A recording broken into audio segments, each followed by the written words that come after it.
এখনো কলেজের বাইরেই দাঁড়িয়ে আছি। কেউ আমাকে ভিতরে ঢুকতে দিচ্ছে না। দারুণ মামাকে অনেকবার বলা হলেও সে আমাকে কিছুতেই ভিতরে ঢুকতে দিবে না। এমন সময় আমার সামনে দিয়ে আমার ফুফাতো বোন যাচ্ছে তার বান্ধবীদের সাথে। তার মানে আপু এ কলেজে পড়ে। আগে তো জানতাম না। কোনো কিছু না ভেবেই আপুকে ডাক দিলাম। রুমি আপু একবার তাকালো, কিন্তু এমন ভাব করলো যেন আমাকে চেনে না, কোনোদিনও দেখেওনি। আপু আর আপুর বান্ধবীরা চলে গেল আমার সামনে দিয়ে। আপুর এক বান্ধবী বলেই দিল, তুই কি ওই ছোট লোকটাকে চিনিস? কেমন খ্যাত নোংরা জামা পরে কলেজের গেটের সামনে এসে মেয়েদেরকে বিরক্ত করছে। কথাটা এমন করে বলল যে আমার শুনে চোখ দিয়ে পানি চলে আসলো। আমি আর সেখান থেকে হাঁটা শুরু করলাম। হাঁটছি আর ভাবছি এখন আর বাড়িতে যাব না। তখন আম্মা বুঝে যাবে যে আমাকে কলেজে ঢুকতে দেয়নি। আম্মু ঠিক কথাই বলে দিয়েছিল, অত নামি কলেজে পড়ার দরকার নাই বাপ। আমার যেমন তেমন কলেজে পড়াই ভালো। না, এক প্রকার জিদ করেই ভর্তি হলাম কলেজে। আপনাদের আর কি পরিচয় দেব, তাও বলি, আমি রাফি। এসএসসি অনেক কষ্ট করে পাশ করি। রেজাল্ট মোটামুটি হওয়ার কারণে একটা ভালো কলেজে পড়ার লোভটা সামলাতে পারিনি। আর আমার লোভের কী ফল পেলাম তা তো আপনারা দেখলেনই। হাঁটতে হাঁটতে নদীর ধারে চলে এসেছি। এখন একটা গাছের নিচে বসে আছি। একা একা ভালো লাগছে না, কি আর করার। আশেপাশের পরিবেশ দেখছি। হঠাৎ করে আমার মনে হলো রুমি আপুর ব্যবহারটা। আমি জানি আমরা গরিব, একবেলা খেতে পারলে আরেক বেলা পাবো কি না তা নিয়ে ভাবতে হয়। আর রুমি আপুরা অনেক বড় লোক, তার বাবা বড় ব্যবসায়ী। এসব ভাবতে ভাবতে জোহরের আজান দিল। আমি আর কিছু না ভেবেই সেখান থেকে চলে আসলাম বাড়িতে। বাড়িতে আসার পর, কি রে, তোর কলেজ কেমন হলো? বাবা, তোর সমস্যা হলে তুই অন্য কলেজে পড়। না মা, কলেজটা অনেক ভালো। আর স্যাররা তো অনেক ভালো। জানো মা, স্যাররা তো অনেক যত্ন নিয়ে পড়ান, আর খুব ভালো পড়ান। বাবা, তুমি যা করবা মন দিয়ে করো, কেমন? আম্মু, হুম মা, দাও। খুব খিদা লেগেছে। কিছুক্ষণ পর ফ্রেশ হয়ে আসলাম। তারপর আলু ভর্তা দিয়ে ভাত খেয়ে ঘুমিয়ে গেলাম। বিকেল 5টা 12 বাজে ঘুম থেকে উঠলাম। তারপর একটু বাইরে বের হলাম। নদীর পাড়ে বসে আছি। মাগরিবের আজান হলো। আমি বাড়িতে গিয়ে ফ্রেশ হয়ে বসে আছি। পড়ার ইচ্ছা আছে, কিন্তু বই নাই। বসে বসে ভাবছি, এমন সময় আব্বু আসলো। বাবা, কলেজ কেমন হলো? আলহামদুলিল্লাহ, আব্বু ভালোই হয়েছে। কিভাবে যে তোমার বইগুলো কিনে দিব ভেবে পাচ্ছি না। আব্বু, তুমি একটা কাজ করো তো, সব বইয়ের মোট কত দাম পড়বে আমাকে জানিও। আমি না হয় রাতেও একটা কাজ জোগাড় করে তোমার বইগুলো কিনে দেবো। আমি কিছুক্ষণ ভেবে বললাম, আব্বু, আপনাকে চিন্তা করতে হবে না। কাল একটা দরখাস্ত করব যেন লাইব্রেরি থেকে আমাকে বই দেওয়া হয়। আব্বু কিছু না বলেই চলে গেলেন। হয়তো কষ্ট পেয়েছে। এদিকে ভাবছি আমি তো কলেজে ঢুকতে পারলাম না। কি করে যে কি করব, এসব ভাবতে ভাবতেই ঘুমিয়ে গেলাম। আম্মুর ডাকে ঘুম ভাঙলো। আম্মু বলল, রাফি, উঠো, নামাজ পড়তে হবে তো, ফজরের আজান হলো। কিছু না বলেই উঠে নামাজ পড়তে গেলাম। নামাজ পড়ে বসে আছি। রাফি, খেতে আয়, খাবার খেয়ে নে, কলেজে যাবি না? আমি খাবার খেতে গেলাম। কালকে কয়েক মুঠো ভাত ছিল, তাতে আম্মু বেশি কিছু পানি ঢেলে লবণ মরিচ দিয়ে ভাত মেখে দিল। আব্বু আগেই চলে গেছেন কাজে। আমি খাওয়া দাওয়া করে আম্মুর সাথে গল্প করে বাড়ি থেকে বের হলাম কলেজে যাব তাই। হাঁটতে হাঁটতে কলেজে আসলাম। দারুণ মামারা আজও আমাকে আটকে রাখলেন। আমি মনে মনে বললাম, আমাকে কলেজে না ঢুকতে দিলে আমি এখানেই দাঁড়িয়ে থাকবো। এমন সময় একটা স্যার যাচ্ছিলেন, আমাদের কাণ্ড থেকে দাঁড়িয়ে গেলেন। কি হয়েছে এখানে? কিছু না স্যার, এই ছোট লোকগুলো বলছে সে নাকি কলেজে পড়ে। তোমাদের সমস্যা কোথায়? আর তোমরা হাসছো কেন? স্যার আর কিছু না বলেই আমাকে সাথে নিয়ে ভিতরে গেলেন। তুমি তোমার ক্লাস খুঁজে ক্লাসে যাও, আমার একটু কাজ আছে। এই বলেই স্যার চলে গেলেন। আমি ক্লাস খুঁজে পেলাম। ক্লাসে প্রবেশ করি। দেখি সবাই আমার দিকে তাকিয়ে আছে। মনে হচ্ছে আমি কোনো চিড়িয়াখানার পশু। না হয় আমি ক্লাসে প্রবেশ করে ভুল করেছি। আমি আর কিছু না ভেবে সামনের বেঞ্চ ফাঁকা ছিল, তাই সেখানে বসে গেলাম। সবাই অবাক হয়ে আমার দিকে তাকিয়ে আছে, আর আমি তাকিয়ে আছি ঘড়ির দিকে। ঠিক 8 মিনিট পর একদল ছেলে ঢুকলো। সেটা দেখে ক্লাসে যারা ছিল সবাই দাঁড়িয়ে গেল। এটা দেখে আমিও দাঁড়িয়ে গেলাম। একটা ভদ্র ছেলে আমার সামনে এসে দাঁড়ালো। দেখে বোঝা যাচ্ছে অনেক বড় লোক, অনেক ধনী ফ্যামিলির ছেলে। আমি কিছু না ভেবেই তাকে সালাম দিলাম। আসসালামু আলাইকুম ভাইয়া। আমাকে এটা চর মেরে বলল, এই কুত্তার বাচ্চা ছোট লোক, তুই কে আর তুই এখানে বসলি কেন? জানিস না আমি এখানে বসি? ছোট লোকের বাচ্চা, আমার জায়গাটা তো নষ্ট করলি। তুই আর এখানে আসলি কিভাবে? না থাক, তোকে বলতে হবে না, তুই যা এখান থেকে। আমি কোনো কিছু না বলে গালে হাত দিয়ে ওখান থেকে চলে আসছিলাম। তখন ছেলেটা, ছোট লোকের বাচ্চা কালু, আমার সামনে যেন তোকে না দেখি, তাহলে কিন্তু তোকে আমি খুনি করে ফেলবো বলে দিলাম। আমি কিছু না বলেই শুধু মাথা নাড়লাম। তারপর শেষের একটা বেঞ্চে গিয়ে বসতে লাগলাম।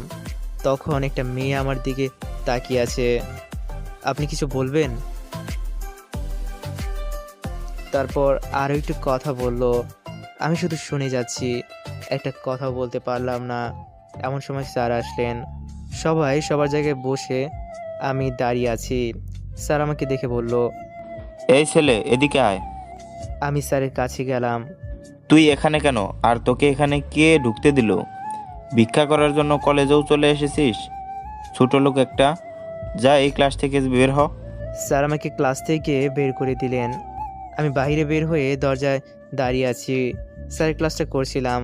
এমন সময় প্রিন্সিপাল আমাদের ক্লাসের সামনে আসলেন আর আমাকে বললেন, প্রিন্সিপাল স্যার আমার কাছে এসে বললেন। বাবা তুমি বাইরে কেন? আমি স্যারকে দেখে অবাক। ইনি তাহলে আমাদের কলেজের প্রিন্সিপাল স্যার? আমি চুপ করে আছি। প্রিন্সিপাল স্যার বলল, চলো ক্লাসে। আমি স্যারের পিছে পিছে গেলাম।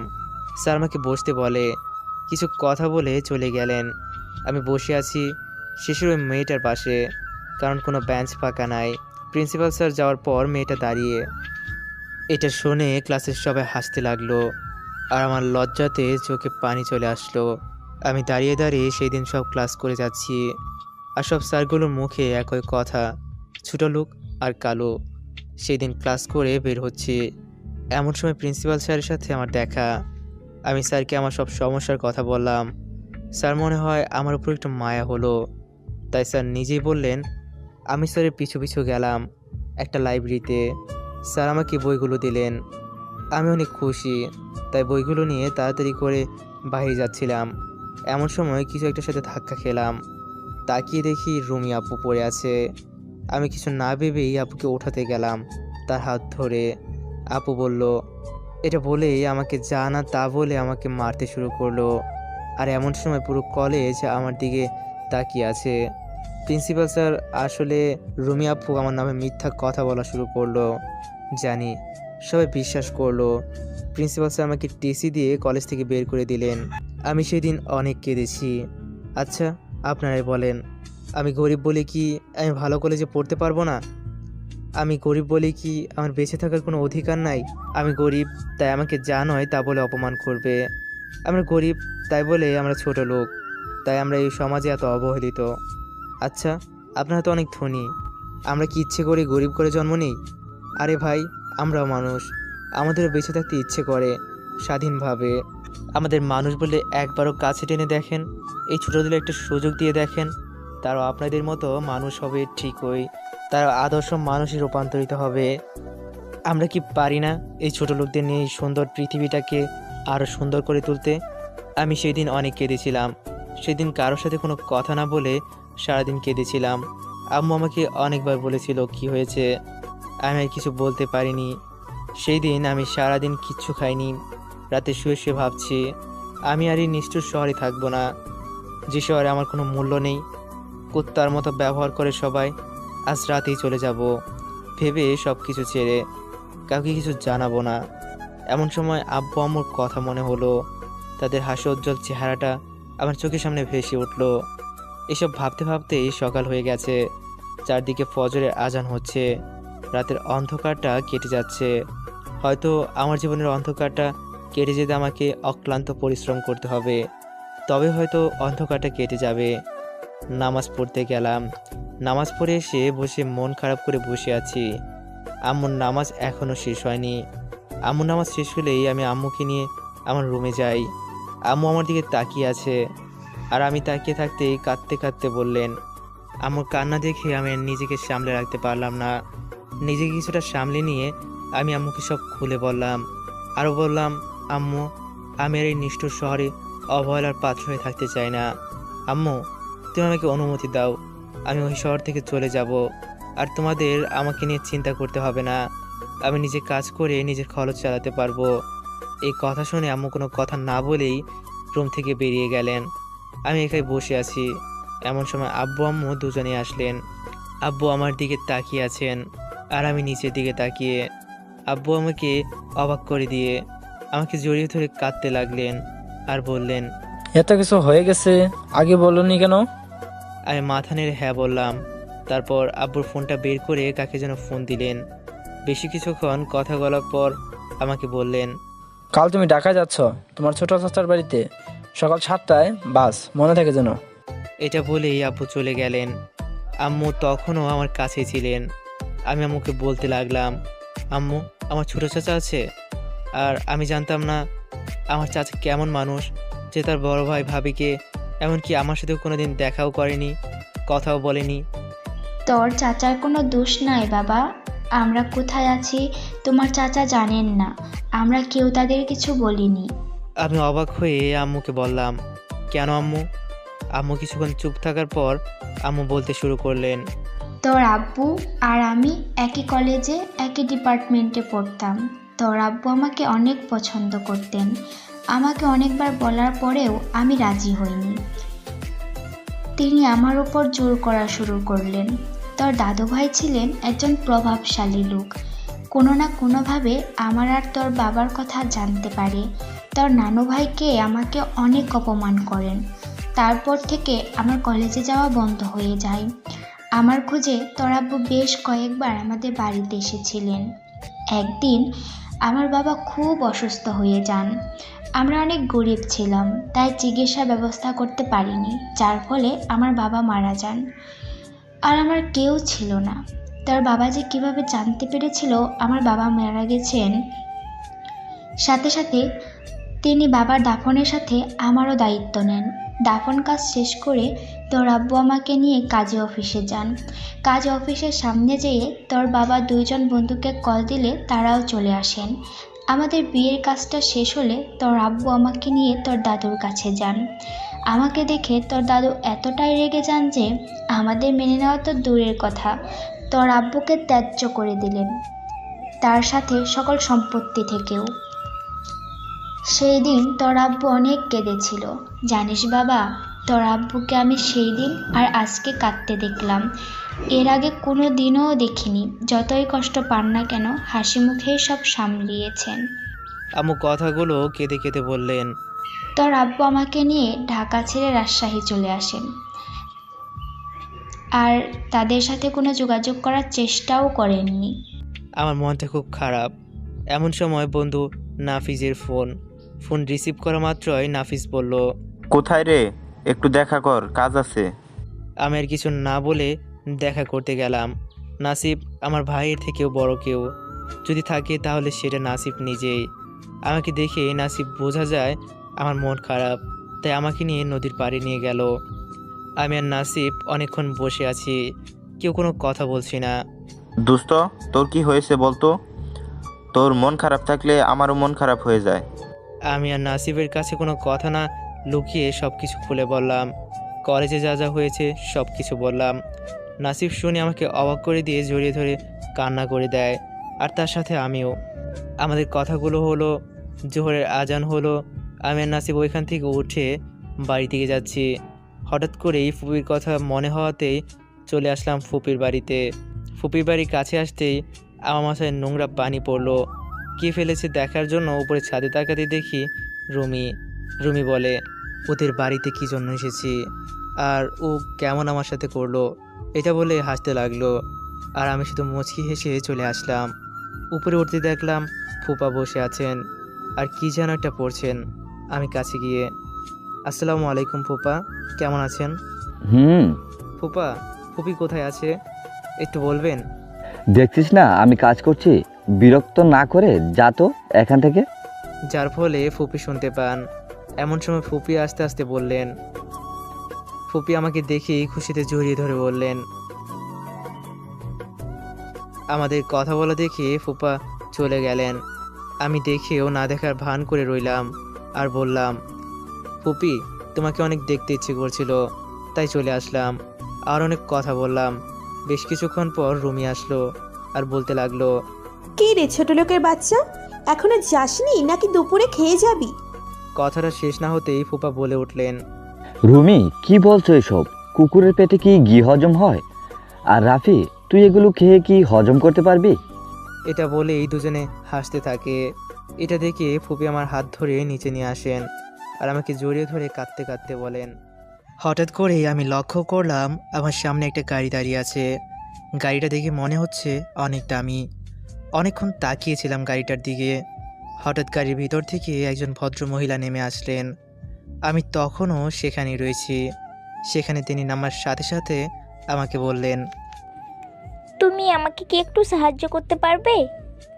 জি। আমার গাড়িটার একটু সমস্যা হয়েছে, একটু বলবে গ্যারেজটা কোথায়? আমি একটু দেখতে পারি? তুমি কি পারবে? একটু চেষ্টা করে দেখি পারি কি না। আমার সামান্য একটু অভিজ্ঞতা আছে। আচ্ছা বাবা, একটু দেখে নাও, আমার খুব দরকারি কাজ আছে, তাড়াতাড়ি যেতে হবে। আর কথা না বলেই গাড়িটা দেখতে লাগলাম। যা বুঝলাম একটা লিকেজ হয়েছে, তা সরিয়ে দিলাম। আমি বললাম, এবার গাড়িটা দেখেন তো ঠিক আছে কি না। মহিলা গাড়িতে উঠলেন আর গাড়ি স্টার্ট দিলেন। গাড়িটা চালু হলো। তিনি নেমে আসলেন আমার কাছে। বাবা, এই টাকাগুলো রেখে দাও, তোমার কাজে লাগবে। মাফ করবেন ম্যাম, আমার এই টাকাগুলো লাগবে না। আমার জন্য দোয়া করেন, তাহলে আমি খুশি। উনি আর কোনো কথা না বলেই গাড়িতে করে চলে গেলেন। আমিও আর কোনো কিছু না ভেবেই গাড়িতে চলে আসলাম। কী রে আব্বু, আজ এত দেরি হলো যে? খাবি কখন? একসাথে খাবো তাই বসে আছি। আম্মু, তুমি এখনও খাওনি? তুমি 10 মিনিট দাঁড়াও, আমি ফ্রেশ হয়ে আসি। কিছুক্ষণ পর খাওয়া দাওয়া শেষ করে আম্মুর সাথে চাচা ও তার পরিবার সম্পর্কে অনেক কিছু জানলাম। বিকেলে নাসিব ফোন দিল, আবার বের হলাম। আজ বিকেলে অনেক জায়গায় ঘুরলাম, অনেক কিছু করলাম। লাস্টে একটা জায়গায় বসলাম, আমাদের প্রিয় জায়গা, নদীর পাড়ে বসে আছি। এমন সময় নাসিব বলল, রাফি, কাল তো ঢাকায় যাবি, আমাকে ভুলে যাবি না তো? কিছু না বলেই জড়িয়ে ধরলাম আর বললাম, আমার তো ভাই নাই, তুই আমার সেই ভাই, তোকে আমি কিভাবে বলবো বল। নাসিব আর আমি গল্প করতে করতে আমাকে বলল, রাফি চল তো, আমার বাড়িতে একটু কাজ আছে। আমি জানি না কিসের জন্য আমাকে নিয়ে যাচ্ছে, হয়তো আন্টিদের সাথে দেখা করাবে, তাই আমি আর না করলাম না। 20 মিনিট হাঁটার পর রাফির বাড়িতে গেলাম। আন্টির সাথে আমি আর নাসিব আড্ডা দিলাম। আড্ডা দিয়ে আমি যখন চলে আসব, তখন আমাকে নাসিব কয়েকটা প্যাকেট দিয়ে বলল ঢাকাতে গিয়ে এগুলো খুলতে। আমি দেখলাম তার চোখের কোণে পানি, তাই আমি প্যাকেটগুলো নিয়ে বের হয়ে গেলাম। আর কোনো কথা বলিনি। রাত 10টা 9-এর দিকে বাড়িতে পৌঁছালাম। বাড়িতে গিয়ে আব্বু, আমি আর আম্মু একসঙ্গে খাবার খেলাম। এটাই হয়তো আমার শেষ খাওয়া। জানি না আর কবে আবার একসঙ্গে খেতে পারবো কি না। অনেক রাত হলো, সবাই ঘুমিয়ে গেছে, আমার আর ঘুম পাচ্ছে না। আমার প্রাণের শহর রংপুর ছেড়ে কাল চলে যেতে হবে। ভাবতে অবাক লাগে, আজ গরিব বলেই আমার প্রিয় মানুষগুলোকে ছেড়ে অচেনা জায়গায় যেতে হচ্ছে। এসব ভাবছি আর চোখে পানি পড়ছে। ভাবতে ভাবতে ঘুমিয়ে গেলাম। ফজরের আজান হচ্ছে, নামাজ পড়ার জন্য উঠলাম। দেখি আম্মু আর আমার আগে উঠে গেছে। আমি কিছু না বলেই নামাজে চলে গেলাম। নামাজ পড়ে এসে আব্বুর কাছে গেলাম। আব্বু আমাকে সব কিছু বুঝিয়ে দিলেন। আমি সব কিছু গুছিয়ে নিয়েছি, তাই আর আমার কোনো সমস্যা নেই। আব্বু সব কিছু বুঝিয়ে দিলেন, ওখানে কোনো প্রকার কষ্ট হবে না। আমার চাচা একটা মাটির মানুষ। কথা বলতে বলতেই আম্মু আমার জন্য খিচুড়ি রান্না করে নিয়ে আসলেন। আমি আর আব্বু খেয়ে নিলাম। এখন সকাল 6টা বাজে, আর 1 ঘন্টা পরেই আমার বাস, চলে যেতে হবে আমাকে। আমি গোসল করে রেডি হতে যাব, তখন আব্বু আমাকে একটা শার্ট ও একটা প্যান্ট দিলেন আর বললেন, এইগুলো পরে আয়, আমি বাইরে আছি। আমি 10 মিনিটের মধ্যে রেডি হয়ে বের হয়ে দেখি আমার ভাই নাসিব বাইরে আব্বুর সাথে কথা বলছে। আমি আম্মুর থেকে বিদায় নিতে যাব, এমন সময় আম্মু কান্না করে দিলেন। আম্মু, তুমি কান্না করলে আমি কিভাবে যাব? তুমি আমার জন্য দোয়া করো, আর আমার জন্য একদম চিন্তা করবে না। আমি তো প্রতিদিন তোমার সাথে ফোনে কথা বলবো। রাফি, দেরি হয়ে যাচ্ছে তো, আসো। জি আব্বু। আমি, আব্বু আর নাসিব বাস স্ট্যান্ডে আসলাম, আর 15 মিনিট পর আমাদের বাস ছাড়বে। আমি আব্বুকে জড়িয়ে ধরে কান্না করে দিলাম। আব্বু, আপনাদের ছেড়ে আমাকে চলে যেতে হবে, এটা আমি স্বপ্নেও ভাবতে পারিনি। আমার জন্য দোয়া করবেন, আমি যেন আপনার নাম উজ্জ্বল করতে পারি। তুমি আমাদের নিয়ে চিন্তা করো না, নিজের খেয়াল রেখো। আমি যাওয়ার সময় নাসিবকে জড়িয়ে ধরে চলে আসলাম। আমার সিট জানালার পাশে। বাস ছেড়ে দিয়েছে। আমি মাথা বের করে দেখলাম নাসিব কান্না করছে। আমি তাদের বিদায় দিলাম। বাস আপন মনেই চলছে। আমি বাইরে তাকিয়ে আছি, আর নীরবে চোখের পানি ঝরছে। সত্যি খুব কষ্ট লাগছে। আমার কেন যেন ঘুম ঘুম লাগছে, তাই কিছুক্ষণের মধ্যেই ঘুমিয়ে গেলাম। হঠাৎ করে মনে হচ্ছে কেউ আমাকে ডাকছে। তাকিয়ে দেখলাম একটা মেয়ে। কিছু বলবেন? কিছু মনে না করলে আপনার সিটটা আমাকে দেয়া যাবে? আমার একটু সমস্যা আছে তো। আর কিছু না বলেই সরে গেলাম। তারপর আবার একটা ঘুম। 2 ঘন্টা যাওয়ার পর একটা খাবারের বিরতি দেওয়া হলো। আমি উঠে দেখি আমার পাশে মেয়েটা নেই। হঠাৎ করে লক্ষ্য করলাম মেয়েটা আসলো। এসেই আমাকে একটু সরে বসতে বলল। মেয়েটা এমন ভান করলো যেন সিটটা তার নিজেরই। আমি বিরক্তির একটা ভাব নিয়ে বললাম, সিটটা চাওয়ার সময় কত মিষ্টিভাবে বললেন, আর এখন? আমার যা ইচ্ছা তাই করব, আপনাকে কেন বলতে হবে? আমি কোনো কথা বললাম না। বাসটা চলতে শুরু করলো। আমি আর কোনো কথাই বললাম না। আমার খুব খিদা লেগেছে, তাই আমার ব্যাগটা খুঁজতে লাগলাম কিছু আছে নাকি। আশা করি কিছুই থাকবে না, কারণ আমি তো কিছুই নিইনি। খুঁজতে খুঁজতে পেয়ে গেলাম আমার ব্যাগে একটা টিফিন বাটি। বাটিটা খুলে দেখলাম খিচুড়ি আছে। আমি খাওয়ার জন্য পানির বোতল খুঁজতে লাগলাম, কিন্তু পাচ্ছি না। হঠাৎ আমার সামনে একটা বোতল দেখতে পেলাম। আমি দেখলাম আমার পাশের মেয়েটা দিল, আর বলল, আমি আপনাকে এমনি এমনি বোতলটা দিচ্ছি না, আমারও খিদে লাগছে, আমিও আপনার খাবার থেকে একটু ভাগ বসাবো, দিবেন তো? মেয়ে তো নয়, মনে হয় রাক্ষসী। আমি উপায় না পেয়ে মাথা নাড়লাম। তারপর আমি ওই মেয়েকে কিছু খাবার দিলাম, আর আমি খেলাম। খাওয়া শেষ করলাম। মেয়েটাকে ধন্যবাদ দিয়ে আবার ঘুমানোর প্রস্তুতি নিচ্ছি, কারণ জানালার ধারে হলে হয়তো বাইরের দৃশ্য দেখতে পারতাম। এমন সময় মেয়েটা বলল, আমি ঈশিতা, আপনার নামটা কি? আমার নাম রাফি, আমার বাড়ি রংপুর। আপনার সাথে পরিচিত হয়ে ভালো লাগলো। আপনার কিন্তু একটু বেশিই ভাব। কিছু বললেন আমাকে? আরে না, কিছু না, আপনার নামটা কিন্তু সুন্দর। ধন্যবাদ। এভাবেই আরও অনেক কথা হলো। আসলে মেয়েটা অনেক ভালোই। কথা বলতে বলতে কখন যে ঢাকায় চলে আসলাম বুঝতেই পারিনি। বাস থেকে নেমে গেলাম, কিন্তু ঈশিতাকে দেখলাম না। মনে হয় চলে গেছে। আমি তো ঢাকার কিছুই চিনি না, তাই বাস স্ট্যান্ডে বসে আছি। এমন সময় আব্বু ফোন দিল। আমি ফোনটা ধরলাম। আসসালামু আলাইকুম আব্বু, আমি এখন বাস থেকে নামলাম। তোর চাচা ওখানে আছে, ফোন দে। জি আচ্ছা আব্বু। আব্বুর সাথে কথা বলে আমি ফোনটা কেটে দিলাম। ছোটো চাচাকে ফোন দিলাম। ছোটো চাচা ফোন ধরলো। হ্যাঁ রাফি, তুমি কোথায়? আমি তো বসে আছি, কালো শার্ট প্যান্ট পরে। আপনি কোথায়? তুমি কি কালো শার্ট কালো প্যান্ট পরে আসছো? আর তোমার হাতে কি লাল কালারের ব্যাগ আছে? জি চাচা। আমি দেখতে পাইছি। চাচা আসলো। চাচা আমাকে দেখেই বলল, রাফি, তোমার আব্বু কেমন আছেন? ভাইজানকে কতদিন দেখিনি। ভাবি কেমন আছেন? জি ভালো আছেন। আপনি কেমন আছেন? আমি ভালোই আছি। তুমি কিন্তু তোমার আব্বুর মতনই হইছো। আমি আর চাচা একটা গাড়িতে উঠলাম। চাচার গাড়ি চলছে। আমি গাড়ির জানালা দিয়ে বাইরের দিকে তাকিয়ে আছি। কত বড় বড় দালান কোঠা, কত সুন্দর সুন্দর। এই ঢাকাতে না আসলে জানতেই পারতাম না আমাদের বাংলাদেশেও এত বড় বড় দালান কোঠা আছে। এসব দেখতে দেখতে আমাদের গাড়ি থামলো। চাচা আমাকে বলল গাড়ি থেকে নামতে। আমি গাড়ি থেকে নেমেই অবাক। এটা কিভাবে বাড়ি হতে পারে? এটা তো একটা রাজপ্রাসাদ। আমি বাইরে থেকে দেখে অবাক হয়ে গেলাম। এত সুন্দর আর এত বড় বাড়ি আমি জীবনেও দেখিনি। চাচা আমাকে ভিতরে নিয়ে গেলেন। আমি ভিতরে গিয়ে তো আরও বেশি অবাক। সোনার রঙে সাজানো তাদের বাড়ি একটা রাজমহলকেও হার মানায়। চাচা আমাকে বলল যে চলো তোমার রুমটা দেখিয়ে দেই। আমি মাথা নেড়ে ইশারায় সম্মতি দিলাম। চাচা আগে যাচ্ছেন আর আমি তার পিছনে। যেতে যেতে আমি বাড়িটার সব কিছু দেখতে দেখতে চাচাকে হারিয়ে ফেললাম। তাই আমি অন্য কোথাও না গিয়ে ওইখানে দাঁড়িয়ে রইলাম। এমন সময় এক ভদ্র মহিলা আসলো। মহিলা বললে ভুল হবে, কারণ এটা যুবতী বেশি কন্যা, দেখতে খুবই সুন্দর, একদম রাজকন্যা। আমি যেন সারা বছর পার করে দিতে পারবো তার দিকে অপলক দৃষ্টিতে তাকিয়ে আছি তার দিকে, দুটো সরল চোখে। হঠাৎ করেই আমার গালে ব্যথা করতে শুরু করলো।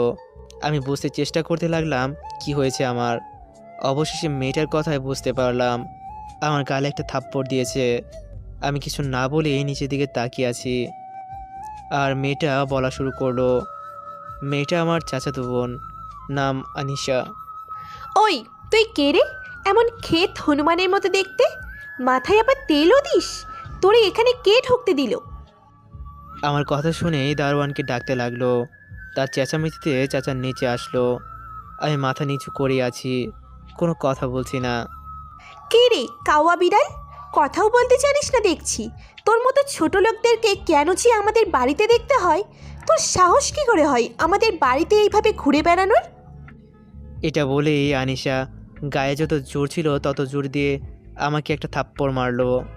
থাপ্পড়টা এত জোরে ছিল যে আমার ঠোঁট কেটে রক্ত বের হয়ে গেছে। আমার চোখেও কী কারণে পানি চলে এসেছে, মাথাটা ঝিমঝিম করছে। তাই আমি সেখানে বসে গেলাম। এমন সময় চাচা এসে তার একমাত্র আদরের রাজকন্যাকে একটা থাপ্পড় দেয় আর বলে, এই ছেলেটাকে তুমি জানো, যাও ওর কাছে ক্ষমা চাও। আমি কোনো মানুষরূপী কোনো পশুর কাছে ক্ষমা চাইতে পারবো না। আমি পরিস্থিতি স্বাভাবিক করার জন্য বললাম, চাচা আমার রুমটা একটু দেখিয়ে দেবেন? চলো। জানো রাফি, এটা তোমার আব্বুর ঘর। আমি খুব যত্ন করে রেখেছি এই ঘরটাকে। আমি আমার ভাইজানকে অনেক ভালোবাসতাম। আর থাক ওইসব কথা, তুমি এখন ফ্রেশ হয়ে আসো, আমরা একসাথে লাঞ্চ করব। আমারও খুব খিদা লেগেছে, তাই হ্যাঁ বলে দিলাম। আমি ফ্রেশ হতে যাব এমন সময় চাচা আমার হাত ধরে বললেন, বাবা তুমি তোমার বোনটাকে মাফ করে দাও। ও অমনই, কিন্তু বন্ধু হয়ে গেলে বুঝতেই পারবে না যে এটা সেই আগের আনিশা। আর ওর ব্যবহারের জন্য আমি তোমার কাছে ক্ষমা চাইছি। ছোট মানুষ না জেনে ভুল করেই ফেলেছে। তুমি তুমি বাবা ওর উপর রাগ করে থেকো না। আব্বু ঠিকই বলেছিল, তার ভাই মাটির মানুষ। চাচা আপনি আমাকে সত্যি এবার লজ্জায় ফেললেন। আমি কিছু মনে করিনি, আর আমারও একটা ভুল ছিল। চাচা আমার খুব খিদা লেগেছে, আপনি খাবারের ব্যবস্থা করেন, আমি ফ্রেশ হয়ে আসছি। চাচা গেলেন। ওইদিকে আনিশা, ওই ছোট লোকটার জন্য আজ বাবা আমার গায়ে হাত তুলেছেন। বাবা আমাকে কোনোদিনও বকাও দেননি, আর কোথাকার কোন গেও ভূতের জন্য আজ আমাকে থাপ্পড় মারলো। তোকে আমি উচিত শিক্ষা দেবই ছোট লোকের বাচ্চা। তুই তৈরি থাক, এই আনিশা কি জিনিস তুই হারে হারে বুঝবি। আমি ফ্রেশ হয়ে বের হলাম। ব্যাগ থেকে কাপড় বের করছি, এমন সময় নাফিসের দেওয়া প্যাকেটগুলো খুললাম। প্যাকেট খুলে আমি অবাক, কারণ ওগুলোতে কাপড় আছে আর তার সাথে কিছু টাকাও আছে। আমি নাসিবকে ফোন দিলাম, দেখি নাসিব কল দিয়েছে। রাফি ঠিক মতো পৌঁছেছিস তো? তোর চাচাকে খুঁজে পেয়েছিস? দোস্ত, আমি এখন চাচার বাড়িতে আছি, এখানে আমার কোনো সমস্যা নেই। রাফি আন্টির সাথে কথা বল। দে। বাবা রাফি, ঠিকমতো পৌঁছেছিস তো? যেতে কোনো অসুবিধা হয়নি তো? আম্মু, আমার কোনো অসুবিধা হয়নি। চাচা চাচি অনেক ভালো মানুষ, তোমরা আমাকে নিয়ে চিন্তা করো না। আমি বেশ কিছুক্ষণ কথা বলে খেতে গেলাম। খাবার টেবিলে গিয়ে দেখি আনিশা বসে আছে, আর তার পাশেই চাচি আর চাচা সামনে একটা চেয়ারে বসে আছেন। আমি দাঁড়িয়ে আছি কোথায় বসবো তাই। তখন চাচা আমার পরিস্থিতি বুঝে আমাকে যে কোনো একটা চেয়ারে বসতে বললেন। আমি যে বসতে যাব অমনি আনিশা খাবার টেবিল থেকে উঠে গেল। আমরা তিনজনেই খাওয়া শুরু করলাম। চাচা চাচির সাথে পরিচয় করিয়ে দিলেন। খাবার খেতে খেতে চাচা বলল, এখন থেকে আমাকে তুমি ছোট আব্বু বলবে আর তোমার চাচিকে ছোট আম্মু বলবে, কেমন? কোনো সমস্যা হলে বা কোনো কিছু লজ্জা না করে বলবা। মনে করো আমরাই তোমার আব্বু আম্মু। আমি মাথা নেড়ে সম্মতি দিলাম। খাওয়া শেষ হলে আমি আমার রুমে গিয়ে শুয়ে পড়ি। অনেক ক্লান্ত লাগছে। শোয়া মাত্রই আমার ঘুম চলে আসে। আমি ঘুমিয়ে একদম রাত পার করে দিলাম। ফজরের আজানে আমার ঘুম ভাঙলো। আমি নামাজ পড়ার জন্য উঠলাম, কিন্তু আমি তো জানি না যে মসজিদ কোথায়, তাই বাড়িতেই নামাজ পড়ে নিলাম। সকালে নাস্তার জন্য ডাকা হলো। আমি গেলাম, দেখি সবাই আছে, কিন্তু আনিশাকে তো দেখলাম না। তাই ছোট আব্বুকে বললাম, ছোট আব্বু, আনিশা আপু কই? আমার কথা শুনে চাচাচি দুজনে হাসতে লাগলো আর বলল, ও তোমার 1 বছরের ছোট। ছোট হলে কি আপু বলা যায় না? নাস্তা করে আমার রুমে আসলাম। আমার খারাপ লাগলো। আমার জন্য হয়তো আনিশা আপু খেতে আসেনি। আমার সরি বলা দরকার। তাই কোনো কিছু চিন্তা না করেই চলে গেলাম আনিশাকে খুঁজতে লাগলাম। তাকে ছাদে পেলাম। আমি তার পারমিশন নিলাম। আসতে পারি কি? আনিশা আমার দিকে তাকিয়ে চলে যেতে চাইলো। আমাকে মাফ করে দেন। আমি জানি না কেন আপনারা এমন করেন। আমাকে কেউ দেখতে পারেন না। আচ্ছা, আমি আর আপনার সামনে আসবো না। এখানে থাকার একটু জায়গা দিন, তাহলেই হবে। আমি আর আপনাকে বিরক্ত করব না। আনিশার সাথে কথা বলে ছাদ থেকে নেমে রুমে চলে আসলাম। সেই দিনের পর থেকে আর রুম থেকে বের হয়নি। খাওয়ার সময় কিছু একটা বলেই আমার রুমে নিয়ে আসতাম। এভাবেই 8 দিন চলে গেল। বাড়িতে থাকি। চাচার বাড়ির সামনে বাগান আছে, একটা ফাঁকা জায়গা ছিল। তাই ভাবলাম একটা ফুলের বাগান করব। তাই চাচার রুমে গেলাম। ছোট আব্বু, আমি আসবো? রাফি, হ্যাঁ আসো বাবা। ছোট আব্বু, কিছু কথা বলার ছিল। বলো। সামনে একটু ফাঁকা জায়গা আছে। আমি ওই জায়গাটায় কয়েকটা ফুলের ও কিছু সবজির চাষ লাগাতে চাই। এটা তো ভালোই, করো তুমি। চাচার সাথে কথা শেষ হওয়ার পরেও দাঁড়িয়ে আছি আমি। রাফি, আর কিছু বলবা নাকি? ছোট আব্বু, আমার কলেজে ভর্তি হওয়ার ব্যাপারটা যদি দেখতেন। অনেক আপত্তিকর পরিবেশে বললাম। কথাটা সত্যি খারাপ লাগছে। চাচা কিছুক্ষণ ভেবে বলল, তোমাকে কাল কলেজে নিয়ে যাব, রেডি থেকো। জি। আমি অনেকটা খুশি হয়ে তারপর আমি চাচার রুম থেকে বের হয়ে আসছিলাম। তখন দেখি আনিশা দাঁড়িয়ে আছে। আমি আনিশাকে দেখে মাথা নিচু করে চলে আসছিলাম। রাফি, তোমার সাথে আমার কথা আছে, ছাদে আসো। আমি কিছু না বলে তার পিছু পিছু চলে গেলাম। আপনি কিছু বলবেন? আমি আসলে ইচ্ছা করে আপনার সামনে যাইনি। আমি চাচার সাথে দেখা করতে গিয়েছিলাম। কিছু কথা বলার ছিল তাই। কি বললা বাবাকে? কলেজে ভর্তি হওয়ার জন্য। আমি রংপুর থেকে ঢাকাতে এসেছি। তা তুমি কোন কলেজে ভর্তি হবা, কিছু ঠিক করলা? যে কোনো একটা কলেজে ভর্তি হতে পারলেই হবে। আমি শুধু পড়াশোনা করতে চাই। রাফি, আমি তোমাকে একটা কথা বলার জন্য এখানে ডেকেছি। জি বলেন। I am sorry, sorry for everything, please forgive me. Why? আমার তোমার সাথে ওইভাবে কথা বলা উচিত হয়নি, তাই সবকিছুর জন্য সরি। তুমি সবকিছু ভুলে যাও, এখন থেকে আমরা বন্ধু হলাম, ওকে? গরিবের কি বন্ধু হতে পারে? আমি তো খ্যাত বেড়ার কাওয়া। কেন হতে পারে না? গরিবরা কি মানুষ না, নাকি তারা ইচ্ছে করেই গরিব হয়? সবাই তো আল্লাহর সৃষ্টি। আনিশার কথাটা আমার সত্যি অনেক ভালো লাগলো। তাকে বিশ্বাস করতে ইচ্ছে করছে। সে প্রমাণ করলো সবাই এক হয় না। আমি হ্যাঁ বলে দিলাম। তারপর আমি আমার রুমে চলে আসলাম। আনিশা আমাকে তার সাথে কথা বলার জন্য বলেছিল, কিন্তু আমার মাথায় ধরছিল, তাই চলে আসছিলাম। রুমে এসে দেখি নাসিব কল করেছে। আমি কলটা রিসিভ করলাম। তার সাথে অনেকক্ষণ কথা বললাম। তারপর ফ্রেশ হয়ে সময় দেখলাম এখন রাত 8:37 বাজে। তাই ভাবলাম একটু ঘুরে আসি ছাদ থেকে। যেই ভাবা সেই কাজ। তাই আমি ছাদে আসছিলাম। হঠাৎ আমার কানে ভেসে আসলো একটা আওয়াজ। কণ্ঠটা আনিশার। কথাটা ঠিক এমন ছিল, তোরা শুধু দেখ আমি কুত্তার বাচ্চার কী অবস্থা করি। আমি মনে করলাম এটা হয়তো এমনি বলেছে কাউকে। আমি ছাদের এক কোণায় দাঁড়িয়ে আছি। আনিশা আমার পাশে এসে দাঁড়ালো আর বলল, তা কি মনে করে এখানে আসা হলো শুনি? আসলে ঘরে থাকতে ভালো লাগছিল না, তাই আসলাম। আপনার সমস্যা হলে বলেন, আমি এখান থেকে চলে যাচ্ছি। কথাটা বলেই আমি হাঁটা শুরু করলাম। পিছন থেকে আনিশা আমার হাতটা ধরে ফেললো। সমস্যা তো আমার একটা আছে, তবে তুমি আমাকে আপনি করে বলছো কেন? আমাকে এখনো ক্ষমা করতে পারোনি, তাই না? না না আপু, ছি, আপনি এমন কথা কেন বলছেন? আমার কি সে ক্ষমতা আছে? আমি কারো ওপর কখনো রেগে থাকি না। তাহলে এখন থেকে আমাকে আর আপনি করে বলবে না, তুমি করে বলবে, কেমন? এরপর যদি একবার আপু বা আপনি করে বলো, গলা টিপে মেরে ফেলবো। আমি মাথা নেড়ে সম্মতি দিলাম। তারপর আমি আর আনিশা অনেক কথা বললাম। তারপর একসাথে খেতে গেলাম। চাচা চাচি আমাদের দেখে খুব খুশি। আজ সবাই একসাথে রাতের খাবার শেষ করে যার যার রুমে গেলাম। আমি রুমে এসে আব্বু আম্মুর সাথে কথা বলে ঘুমাতে যাব এমন সময় আনিশার কথাগুলো আমার মনে হতে লাগলো। সত্যি আনিশা অনেক ভালো, আর ভালো হবেই না কেন? আমার চাচা চাচি যে এত ভালো। ভাবতে ভাবতে কখন যে ঘুমিয়ে গেছি ঠিক মনে নেই। সকালে কারো ডাকে ঘুম ভাঙলো। আমি চোখ মেলে দেখি আনিশা।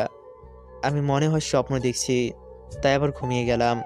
হঠাৎ মনে হলো টিনের চাল দিয়ে পানি পড়ছে, তাই আমি তাড়াতাড়ি উঠে হাতের কাছে যা ছিল তা বিছানার উপর রাখলাম। আরে, আমি তো ভুলে গিয়েছি আমি চাচার বাড়িতে আছি। এখন তো বৃষ্টি পড়ার কোনো কথা না। সামনে তাকিয়ে দেখি আনিশা জগ হাতে দাঁড়িয়ে আছে। আমি লজ্জামাখা কণ্ঠে বললাম, এইসব তোমার কাছ তাহলে? আনিশা হাসতে হাসতে শেষ। তার হাসিটা যে এত সুন্দর তা বলে বোঝাতে পারবো না। আমি এক দৃষ্টিতে তার দিকে তাকিয়ে আছি। আনিশা বিষয়টা বুঝতে পেরে বলল। এটা বলেই আনিশা চলে গেল। অজান্তেই আমারও মুখে হাসি ফুটলো। তারপর নাস্তা করে বেরিয়ে গেলাম কলেজে। আমি আর আনিশা একটা গাড়িতে যাচ্ছি। আনিশা গাড়ি ড্রাইভ করছে। চাচা কাল রাতেই সব ব্যবস্থা করে রেখেছেন। আনিশা আমাকে নিয়ে কলেজে খানিকটা দূরেই নামিয়ে দিয়ে বলল, একটা রিক্সা করে আসো। আমি তাই করলাম। তারপর প্রিন্সিপালের রুমে গিয়ে আমার পরিচয় দিলাম। তিনি আমার চাচাকে ফোন দিয়ে আমার ভর্তি কনফার্ম করলেন। সেদিন ক্লাস করে আবারও একই জায়গাতে আনিশার সাথে দেখা। সে আমাকে দেখেই বলল গাড়িতে আসতে। আমি গাড়িতে উঠলাম। তারপর সকালের ঘটনাটা জানতে চাইলাম। তাই সে বলল একটা ফ্রেন্ডকে নাকি নিতে যাওয়া লাগে। আমার বেশ ভালোই বন্ধুত্ব হয়ে যায়, আর আমি প্রতিদিন এক জায়গাতেই নামতাম আর উঠতাম কলেজের পথে। এভাবেই কয়েক মাস পার হয়ে গেল। আমাদের পরীক্ষার রেজাল্ট দিল।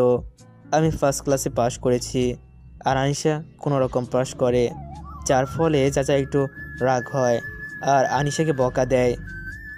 এতে আনিশার রাগ আমার উপর আরও বেড়ে যায়। তার মধ্যে প্রতিশোধের আগুন জ্বলে ওঠে। তারপর সে ভাবতে থাকে কিভাবে আমার উপর প্রতিশোধ নেবে।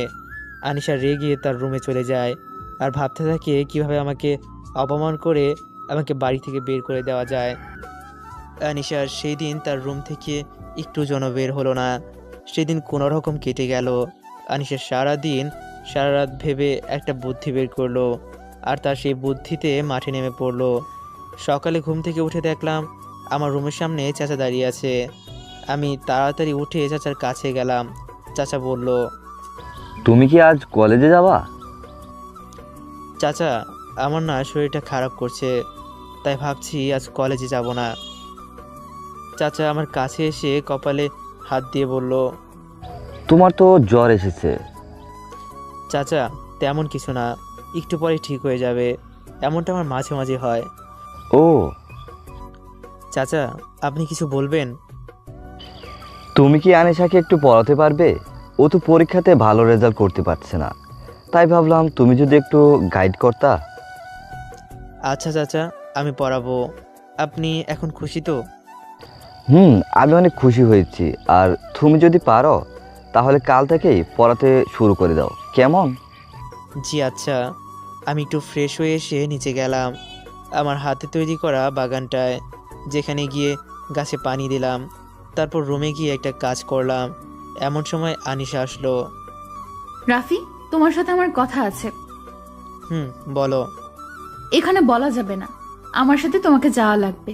তুমি এখন রেডি হয়ে আসো, তোমাকে নিয়ে একটা জায়গায় যাব। কিন্তু কোনো কিন্তু না, তোমাকে যেতেই হবে। আনিশা, তুমি আমাকে কয়েক মিনিট সময় দাও, নাস্তা করে রেডি হতেই তোমার সাথে যাব। তোমাকে আমি নাস্তা করাবো, এখন চলো। তারপর আমি আর আনিশা গাড়িতে করে অজানা গন্তব্যে চলা শুরু করলাম। আমার জন্য অজানা, কিন্তু আনিশা চিনে। বেশ কিছুক্ষণ পর গাড়ি চলার পর একটা রেস্টুরেন্টের সামনে গাড়ি থামালো। অনেক বড় রেস্টুরেন্ট। আমি আর আনিশা ভিতরে প্রবেশ করলাম। আনিশার আমি রেস্টুরেন্টের শেষ টেবিলে গিয়ে বসলাম। আনিশা খাবার অর্ডার দিল। আমি চুপচাপ বসে আছি, মাথা নিচু করে, কারণ আনিশাকে আজ অনেক সুন্দর লাগছে। সাদা ড্রেস, কালো চুল, সামনে হালকা বাদামি করা ঠোঁটে। আমার কাছে সত্যি অসাধারণ লাগছে। আমার কথা ছিল, তুমি এইভাবে নিচে তাকিয়ে থাকলে কিভাবে বলবো? তুমি বলো, আমি শুনছি। দেখো, তোমাকে একটা কথা বলি। আমি কোনো ভঙ্গিমায় যাচ্ছি না, তোমাকে সরাসরি বলছি। আমি তোমাকে ভালোবাসি, জানি তুমিও আমাকে ভালোবাসো। আনিশা কথাটা শেষ হওয়ার আগেই খাবার চলে আসলো। আমি আনিশাকে আর কিছু না বলতে দিয়ে, আপনি এগুলো কি বলেছেন? আপনি কোথায় আর আমি কোথায়? আপনার কথা ভুল হচ্ছে, আর আমি আপনাকে কোনোদিনও ভালোবাসতে পারবো না। আমাকে মাফ করবেন। এটা বলেই আমি চলে আসতে যাব, তখন আনিশা বলল, আমি তোমাকে সত্যিই ভালোবাসি। আচ্ছা, আমাকে না ভালোবাসার একটা কারণ বলো, আমি আর তোমাকে বিরক্ত করব না। আর আমি কোন দিক দিয়ে কম যাই?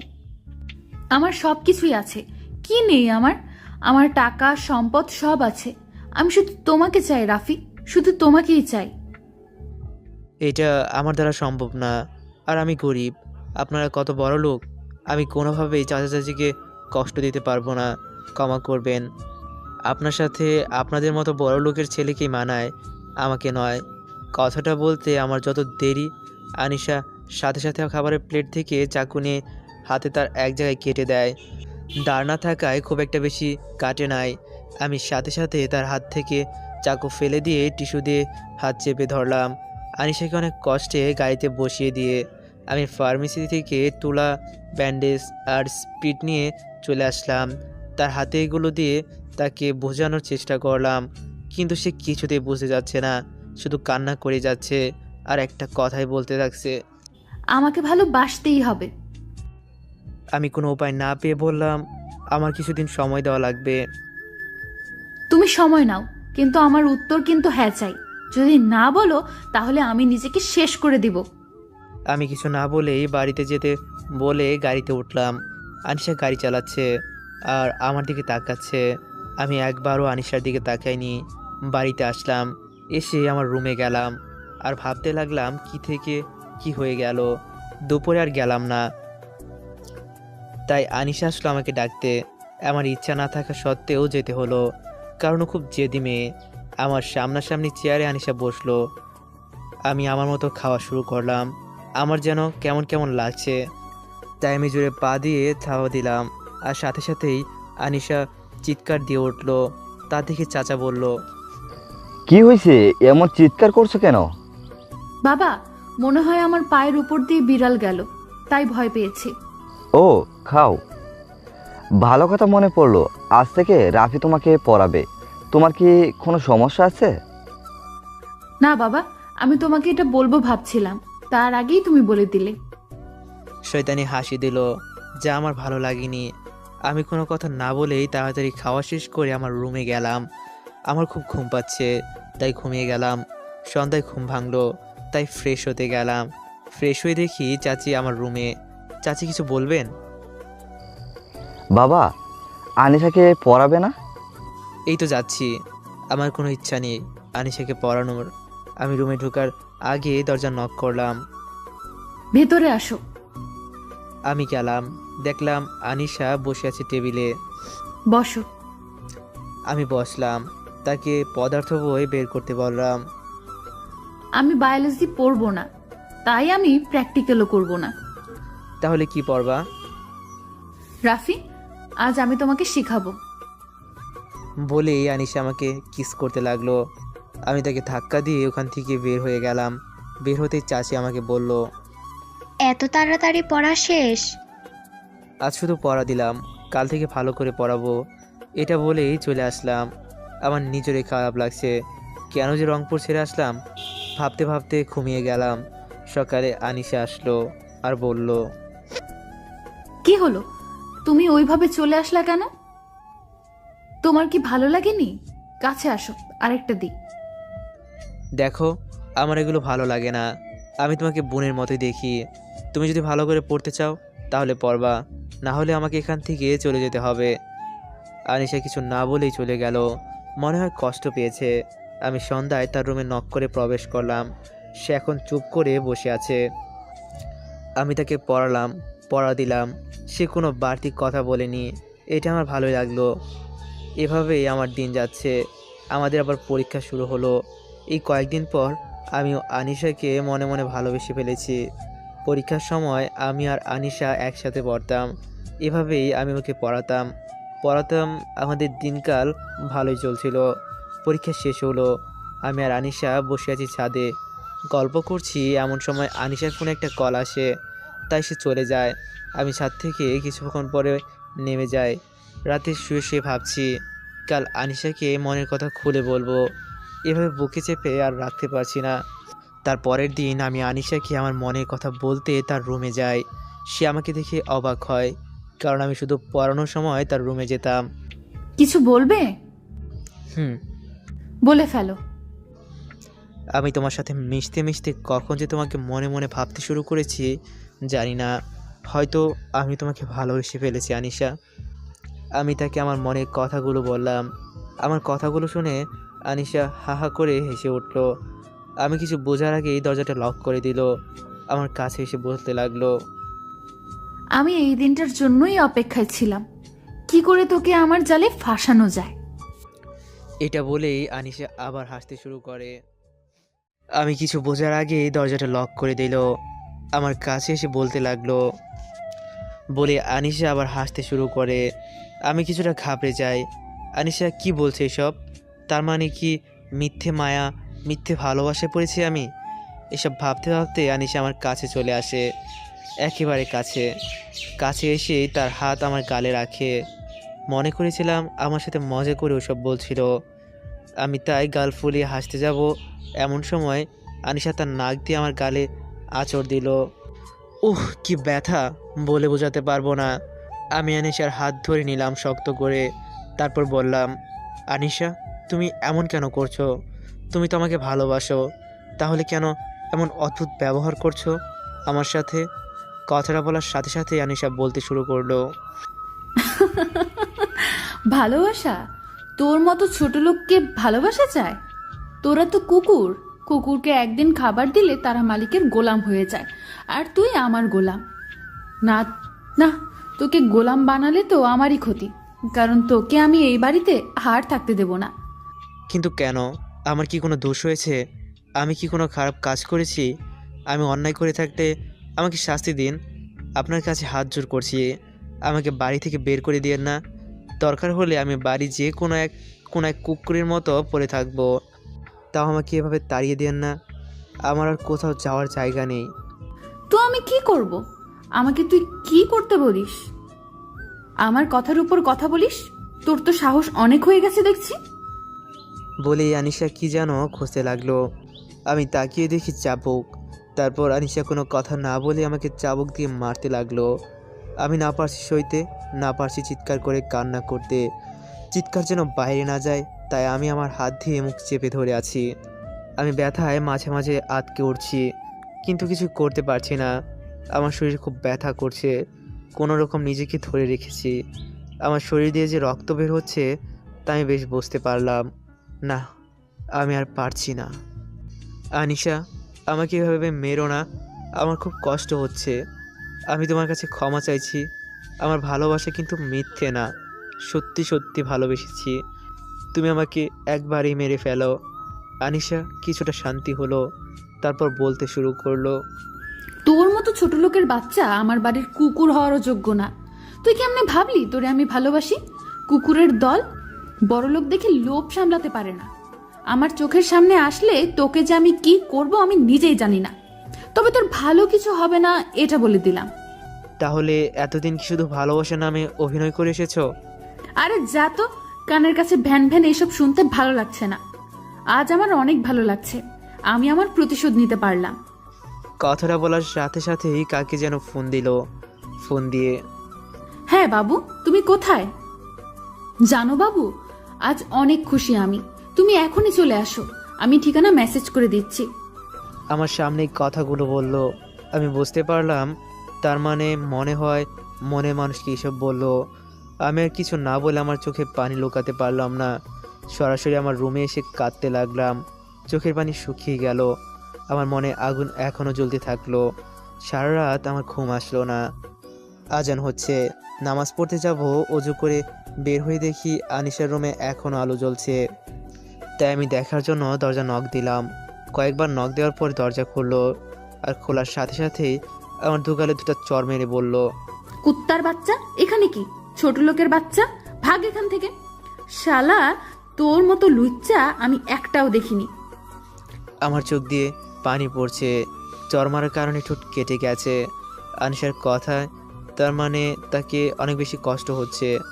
তাই আমি একটু মুচকি হাসি দিয়ে বললাম, রাতে তো ঘুমাওনি, এখন না হয় ঘুমালে শরীর খারাপ করবে। এটা বলে চলে আসলাম। চোখের পানি মুছতে মুছতে রুমে এসে নামাজ পড়ে দোয়াতে আনিশার ভালোর জন্য দোয়া করতে লাগলাম। চোখের পানি যেন থামছেই না। এভাবে চলতে থাকে আমার দিন। আনিশা আমাকে কষ্ট না দিলে তার দিন যেত না। এখন আমাকে কলেজে অপমান করে, সবার সামনে চর মারে, আমাকে কখনো তার চাকর বানায়, আবার কখনো তার গোলাম, কখনো আমাকে মানুষ বলে মনেই করে না। আমি আমার আব্বু আম্মুর কথা ভেবে এই বাড়ি থেকে কোথাও যেতে পারি না। আমার চাচার ব্যবসার কাজে দেশের বাইরে গেছে। আমার হাতে লাগানো গাছগুলো বেশ সুন্দরভাবে বেড়ে উঠছে, প্রতিদিনই পানি দেই। আনিশা আগে থেকে অনেক পাল্টে গেছে। আমাকে তো দূরে থাক, চাচির সাথে এখন খারাপ ব্যবহার করে, চাচি সুযোগ পেলেই অপমান করে দেয়। একদিন আমি আর চাচি বসে গল্প করছিলাম, এমন সময় আনিশা আসে, আমাকে আর চাচিকে দেখে দাঁড়িয়ে যায়। এক ছোট লোক তো আরেক ছোট লোকের সাথে গল্প করছে, হাউ ফানি। আনিশা আমাকে আর চাচিকে উদ্দেশ্য করে বলে। চাচি আনিশার কথা শুনে কাঁদতে লাগলো। কাঁদতে কাঁদতে নিজের রুমে চলে গেলেন। আমার এখন আর কিছুই হয় না, অভ্যেস হয়ে গেছে। কিন্তু চাচির জন্য খারাপ লাগে। আমাদের এসএসসি পরীক্ষার 1 মাস 13 দিন হয়ে আছে। আমার একটা নোট কিনা লাগবে গণিতের, তাই বাসা থেকে বের হলাম। বের হয়ে দেখলাম আনিশার একটা ছেলে বাইকে করে যেন কোথায় গেল। আনিশা এত রাতে কোথায় যেতে পারে? আর ওই ছেলেটা তোকে আমি চিনি, ও খুবই খারাপ ছেলে। আমি কিছু না ভেবে একটা ট্যাক্সিতে উঠে তাদের ফলো করতে লাগলাম। ফলো করতে করতে দেখলাম তারা একটা নির্জন বাড়ির ভিতরে ঢুকলো। আমি কিছু বুঝতে পারলাম ছেলেটার উদ্দেশ্য ভালো না। তারা বাড়ির ভিতরে ঢুকে গেল, আমি তাদের পিছু পিছু ঢুকলাম। সেখানে ভীষণ অন্ধকার ছিল, তাই অত ভালো করে কিছু বোঝা যাচ্ছে না। আমি হঠাৎ একটা রুমের সামনে এসে থমকে দাঁড়ালাম, কারণ সেখানে আলো ছিল, আর ছিল কেমন অদ্ভুত কুংড়ানোর আওয়াজ। আমি ভয়ে রুমের ভিতরে প্রবেশ করি। আমার চোখ দুটো পড়ে যাওয়ার মতো অবস্থা, কারণ ছেলেটা আনিশাকে বন্দি করে তার জামা কাপড় খুলে দিচ্ছে, আর আনিশার মুখে কাপড় দিয়ে আটকে রেখেছে, যার ফলে সে চিল্লাতে পারছে না। আনিশার সাথে সাথে ছেলেটাও আমাকে দেখে ফেলেছে, তাই আমি বাধ্য হয়েই তাদের সামনে চলে আসি। আর ছেলেটাকে আমি দেখেই বন্দুক বের করে নিল। আমি এখন কি করবো ভাবছি। ওহ, পেয়েছি। আমি ছেলেটাকে উদ্দেশ্য করে বললাম, তুমি কি শুধু আনিশাকে একাই ভোগ করবে? আমারও অনেক দিনের ইচ্ছা, আমাকে তোমার বন্ধু করে নাও, তোমারই ভালো হবে। ছেলেটা কিছু একটা ভাবছে। আনিশা আমার দিকে অবাক হয়ে তাকিয়ে আছে, হয়তো নিজের কানকে বিশ্বাস করতে পারছে না। তুই ঠিক বলেছিস, এই মেয়েটা তার জিনিস না, একে একা খেয়ে শেষ করা যাবে না। তোকে ভোগ দিব, কিন্তু আমার একটা শর্ত আছে। কি শর্ত? তাকে একটা থাপ্পড় মার, শালির কি তেজ, আর সব তেজ গুরু করে দেব। আমার খারাপ লাগলেও কিছু করতে পারছি না, তাই তার কথা একটা থাপ্পড় মারি। এতে আনিশাও কিছু করার নেই। আমি তাকে থাপ্পড় মেরে দিলাম। বিশ্বাস করেন, আমার অনেক কষ্ট হচ্ছে, মনে হচ্ছে আমার বুক ফেটে হার্ট বের হয়ে যাচ্ছে। আমি ছেলেটাকে বললাম, আমার এখন একটু মজা করি, আছে নাকি ওইসব? আরে আছে, আমার বাড়ি এখানে, সব আছে। এটা বলেই পাশের রুমে গেল, আর আমি তখন ওর পিছু পিছু গেলাম। আর ওর রুমে যাওয়া মাত্রই আমি ওকে বাইরে থেকে লক করে দিই। ছেলেটাকে আটকে দিয়ে আমি সাথে সাথে পুলিশকে ফোন দিয়ে জানিয়ে দিলাম। আনিশার কাছে গিয়ে দেখি ও হতাশ হয়ে গেছে। আমি ওকে বাঁধন খুলে দিয়ে মুক্ত করে আমি ওকে নিয়ে বাড়িতে চলে আসি। ওকে মনে হয় কিছু খাওয়ানো হয়েছে, যার কারণে ও কেমন যেন করছে। আমি আনিশাকে কোনো মতো বাড়িতে পৌঁছালাম। তারপর বাড়িতে গিয়ে দেখি চাচি বসে আছে। আনিশার এমন অবস্থা দেখে বলল। কি হয়েছে? তারপর আমি বললাম, আর আনিশা একটু বাইরে ঘুরতে গিয়েছিল, আর আনিশার একটু মাথা ঘুরছে। ওকে ওর রুমে রেখে শুয়ে দিয়ে চাচি আর আমি আমাদের রুমে গেলাম। সকালে কারো চিৎকারে আমার ঘুম ভেঙে গেল। তাকিয়ে দেখি আনিশা আর চাচি আমার রুমের সামনে। তাই আমি তাড়াতাড়ি উঠে গেলাম। দরজার কাছে যেতেই চাচি আমাকে ঠাস করে একটা চর বসিয়ে দিল। গালে অনেক ব্যথা করছে। আমি কিছু বুঝতে পারলাম না, তাই অবাক হয়ে তাদের দিকে চেয়ে আছি। একবার আনিশার দিকে চেয়ে আছি, আবার চাচির দিকে।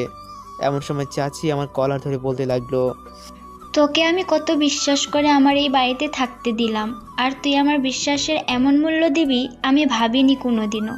তুই আমার সব বিশ্বাস নষ্ট করলি। তোকে কত ভালোবেসেছিলাম, তোকে কোনো দিনও আমার অন্য চোখে দেখিনি, আর তুই কি করলি? আমার মেয়ের সর্বনাশ করলি। আমি চাচি কথা শুনে আকাশ থেকে পড়লাম। উনি কি বলছে এগুলো? আমি আবার আনিশার সাথে কি করলাম? আনিশাকে তো অসম্মানের হাত থেকে আমি বাঁচালাম, তাহলে কি আনিশা আমাকে মিথ্যা অপবাদ দিয়ে বাড়ি থেকে বের করে দেওয়ার জন্য এসব করছে? চাচি আমাকে বাড়ি থেকে বের করে দিলেন। আমি কোথায় যাব? আমার তো কিছুই নেই। এই শহরের সব জায়গায় আমার অচেনা। আর আমার মনে হয় চাচি হয়তো এমনি আমার উপর রাগ করে আছে, তাই হয়তো এমনটা করেছে। রাগ কমে গেলে আবার আমাকে বাড়ির ভিতরে নেবে, তাই আমি বাড়ির গেটের সামনে দাঁড়িয়ে আছি। সকালেও নাস্তা হয়নি। আজ মনে হচ্ছে রোদের তাপে অন্য দিনের থেকে বেশি। অনেকক্ষণ হলো দাঁড়িয়ে আছি, না কেউ আসছে না। তাই ভাবলাম একটু দেখে আসি ভিতরে কিছু হচ্ছে নাকি। যেই ভাবা সেই কাজ। বাড়ির ভিতরে ঢুকলাম। ঢুকতেই আনিশা আমাকে দেখে তার হাতে গ্লাস ছিল, আর সেটা আমার দিকে ছুঁড়ে দিল। আমি কিছু বোঝার আগে আমার কপালে লেগে কপাল কেটে গেল, আর সাথে সাথে রক্ত আমার জামা কাপড় ভিজে লাল হয়ে গেল। আমি অবাক দৃষ্টিতে আনিশার দিকে তাকিয়ে আছি, কারণ এই সেই মেয়ে যে আমাকে এত ভালোবাসতো। আমি না খেলে সে খেত না। আমি রাতে ঘুমালে মাঝে মাঝে আমার বুকে মাথা রেখে ঘুমাতো, আর আমার একটু কষ্টও দেখতে পারতো না। আমার জ্বর আসলে সারা রাত আমার পাশে বসে থাকতো, মাঝে মাঝে ঘুরতে নিয়ে যেত। এসব ভাবছি তখন আনিশা। আম্মু দেখো, ওই ছোট লোকের বাচ্চা আবার এসেছে। ছোট লোকের সাহস দেখো আম্মু, আমার এত বড় ক্ষতি করেও আমার সামনে কেমন করে তাকিয়ে আছে। কুত্তার বাচ্চাকে বাড়ি থেকে বের করে দাও। আনিশার কথা শুনে চাচি আসলো, আর আমার মনটা ভেঙে গেল। দয়া করে আমাদের তো এখন একা থাকতে দে। আমাদের তো যা সর্বনাশ করার করে দিয়েছিস, এখন আর আমাদের কষ্ট দিস না। তুই আমাদের চোখের সামনে থেকে যা। তোর মতো ছোট লোক আর নিচু মনের মানুষকে আমি আর দেখতে চাই না। কিন্তু চাচি, আমার অপরাধটা। এটা বলার সাথে সাথে চাচি আমার গালে থাপ্পড় বসিয়ে দিল। আমি অবাক হয়ে চাচির দিকে তাকিয়ে আছি। এবার সত্যি অনেক কষ্ট, আমার বুকটা ফেটে গেল। আমি আর আমার চোখের পানিটা ধরে রাখতে পারলাম না। আমি কাঁদতে কাঁদতে চাচির পা ধরে বলতে লাগলাম, চাচি আপনারা ছাড়া আমার কি আছে বলুন? আমি তো এই শহরে কিছুই চিনি না, আর আমি সত্যি অসহায়ের মতো হয়ে যাব। আমি আনিশার কোনো সর্বনাশ করিনি, তবু আপনারা না হয় ওর 2টা মাসে আমাকে থাকার সুযোগ দেন। কথা দিচ্ছি পরীক্ষাটা শেষ হলেই চলে যাব। আমাকে থাকতে দিন। সারাদিন না হয় একবেলা খাবার দিবেন, আমাকে বাড়ি থেকে বের করে দিন না। আমি শেষ পর্যন্ত আনিশার পাও ধরলাম, কিন্তু আমাকে থাকতে দিল না।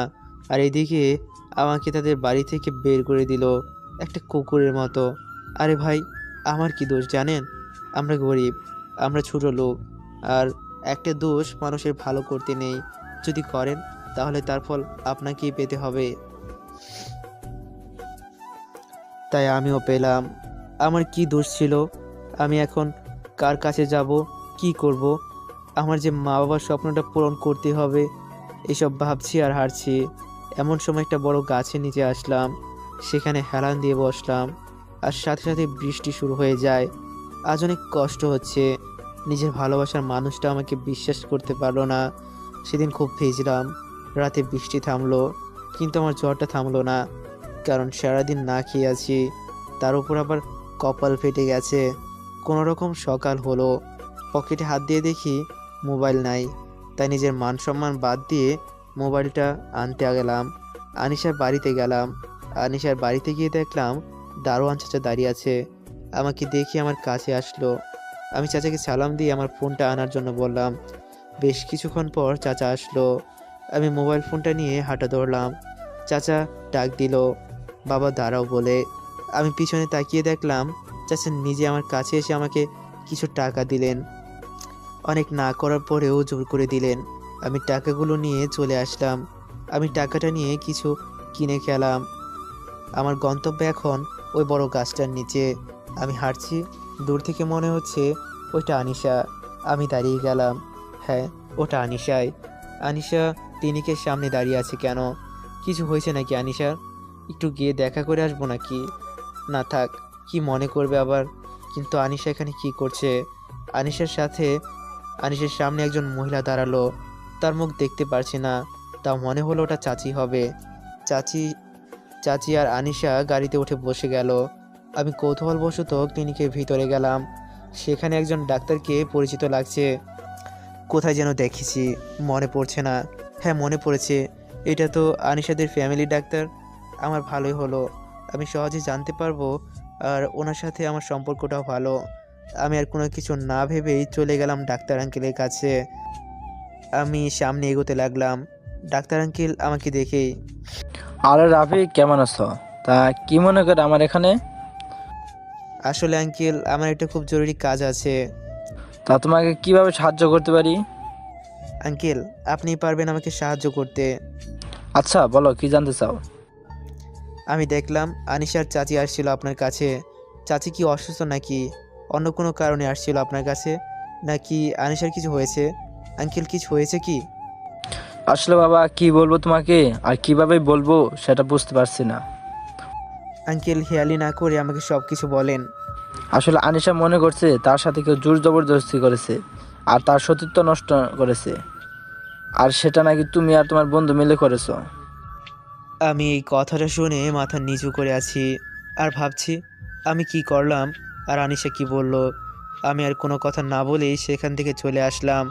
আমার মাথায় কিছু ঢুকছে না, কি করে কি হয়ে গেল।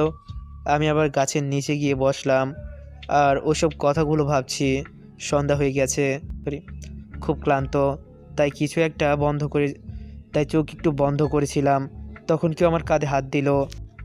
আমি তাকিয়ে দেখি ঈশিতা। আমি তো অবাক হয়ে তাকিয়ে আছি তার দিকে। ও এখানে কি করে? পাঠকদের হয়তো মনে নেই, রংপুর থেকে ঢাকা আসলাম বাসে। পাশের সিটে ঈশিতা। তুমি এখানে কি করো আর এইভাবে শুয়ে আছো কেন? আর তোমার কপালে কি হয়েছে? এমনি, ও কিছু না। তা কি করো তুমি এখানে? আরে পাগল, আমার বাসার সামনেই তো তুমি আছো, তোমার কি হয়েছে বলো তো? আমাকে বন্ধু ভেবে বলতে পারো। তোমার চাচার বাসায় ওঠার কথা। কেন যেন ঈশিতাকে বিশ্বাস করতে ইচ্ছে করছে, তাই বলে দিলাম সব। দেখি ঈশিতা চোখে পানি। ঈশিতা আমার হাত ধরে টান দিল। আমি বসা থেকে উঠে দাঁড়ালাম। ঈশিতা আমাকে বলতে লাগলো, এখন তুমি আমার সাথে যাবা? আমি কোথায় যাব? তোমাকে কোনো কথা বলতে হবে না, আর আমার সাথে গেলেই হবে। আমি সত্যি আর নতুন করে অপমানিত হব না, আমাকে মাফ করো। ঈশিতা আমাকে জোর করে নিয়ে গেল তার বাড়িতে। তার বাড়ির অবস্থা মোটামুটি মধ্যবিত্ত পরিবার। সে আমাকে তার পরিবারের সাথে আমাকে পরিচয় করে দিল। তার পরিবারের লোকজন খুব ভালো। ঈশিতার কথায় আমাকে বাড়িতে থাকতে দিলেন।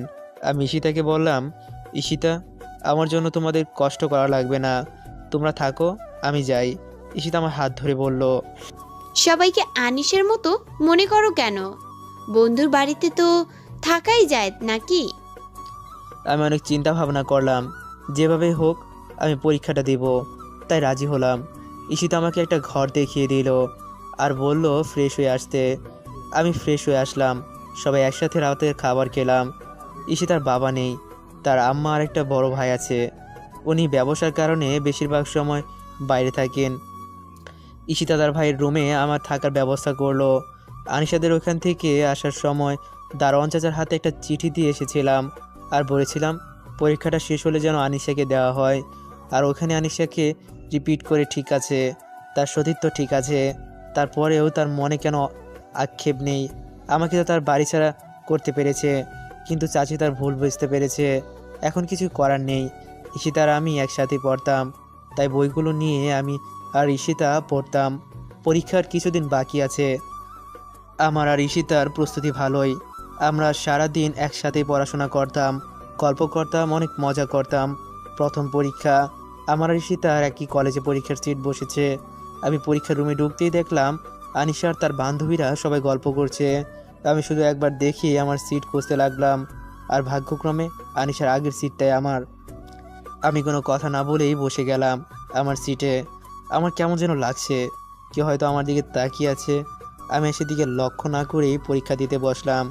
স্যার আসলেন, পরীক্ষা শেষ করলাম, আমার ঈশিতা চলে আসলাম। তারপর গণিত পরীক্ষার সময় দেখলাম আনিশার চোখে পানি টলমল করছে।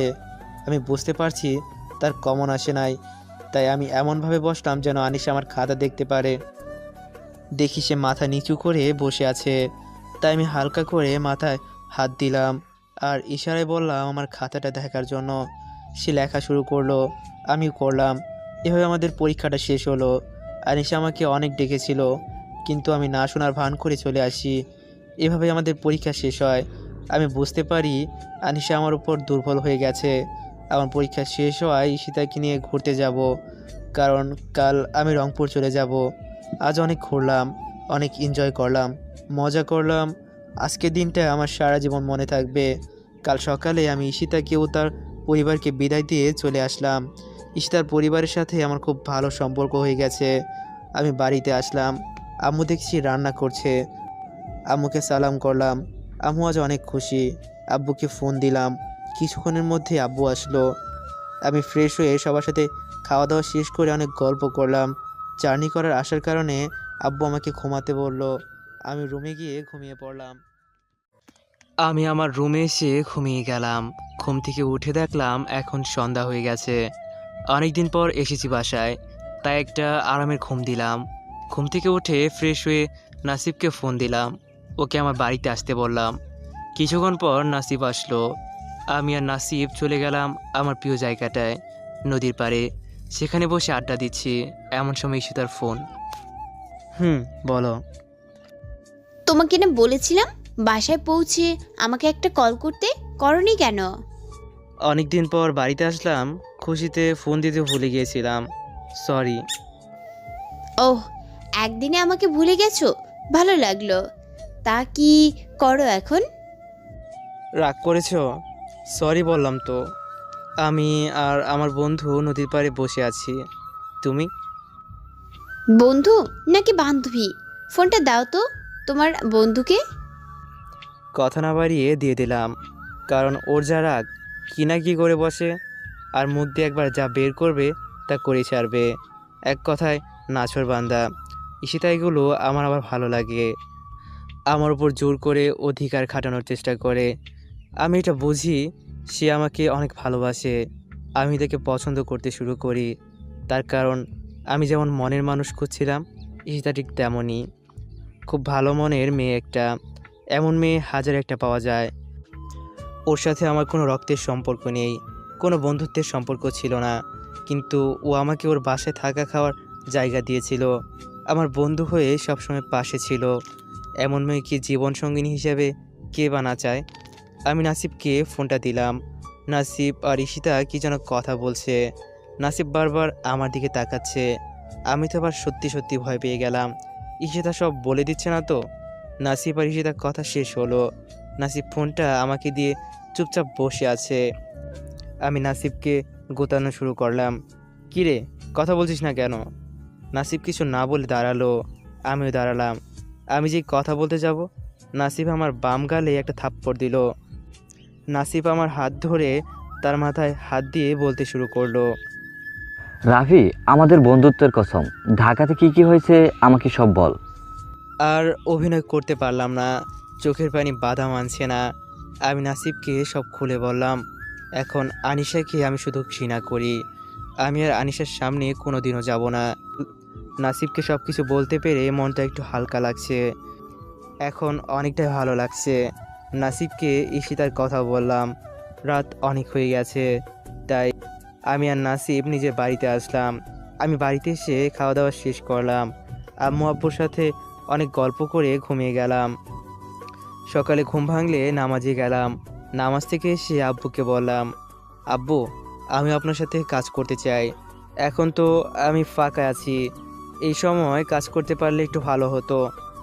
আব্বু আম্মুর সাথে পরামর্শ করে বলল, কাজ কিন্তু খুব কঠিন, কিন্তু তুমি যখন চাইছো চলো না একদিন আমার সাথে কাজ করতে, ভালো না লাগলে আমাকে বলবা কেমন? আমার বেশি কষ্ট হলে আমি তোমাকে আর কোনো কাজ করতে দিব না। আব্বু আপনি কোনো চিন্তা করবেন না, আমাকে আপনার সাথে কাজে নেন, আমি পারবো ইনশাল্লাহ। আমি আর আব্বু কাজে গেলাম। আমি আব্বুর সাথে রাজমিস্ত্রির কাজ করতে গেলাম। আজ আমার কাজ হলো ইট নিয়ে 3য় তলায় আসা। আমার সাথে আরও একজন ছিল। আমি কয়েকবার কাজ করার পর আর পারছি না, তাও করতে লাগলাম। আমার পুরো শরীর ঘেমে গেছে। আমি আমার মতো কাজ করলাম। আজ অনেক ক্লান্ত লাগছে। আমার হাতে ফুসকা পড়ে গেছে, হাত জ্বলছে। তবে কাজ শেষে যখন 300 টাকা পেলাম, মনে হলো আমার কাছে এগুলো কষ্টই না, আমার জীবনে প্রথম রোজগারের টাকা। আজ আমি অনেক খুশি।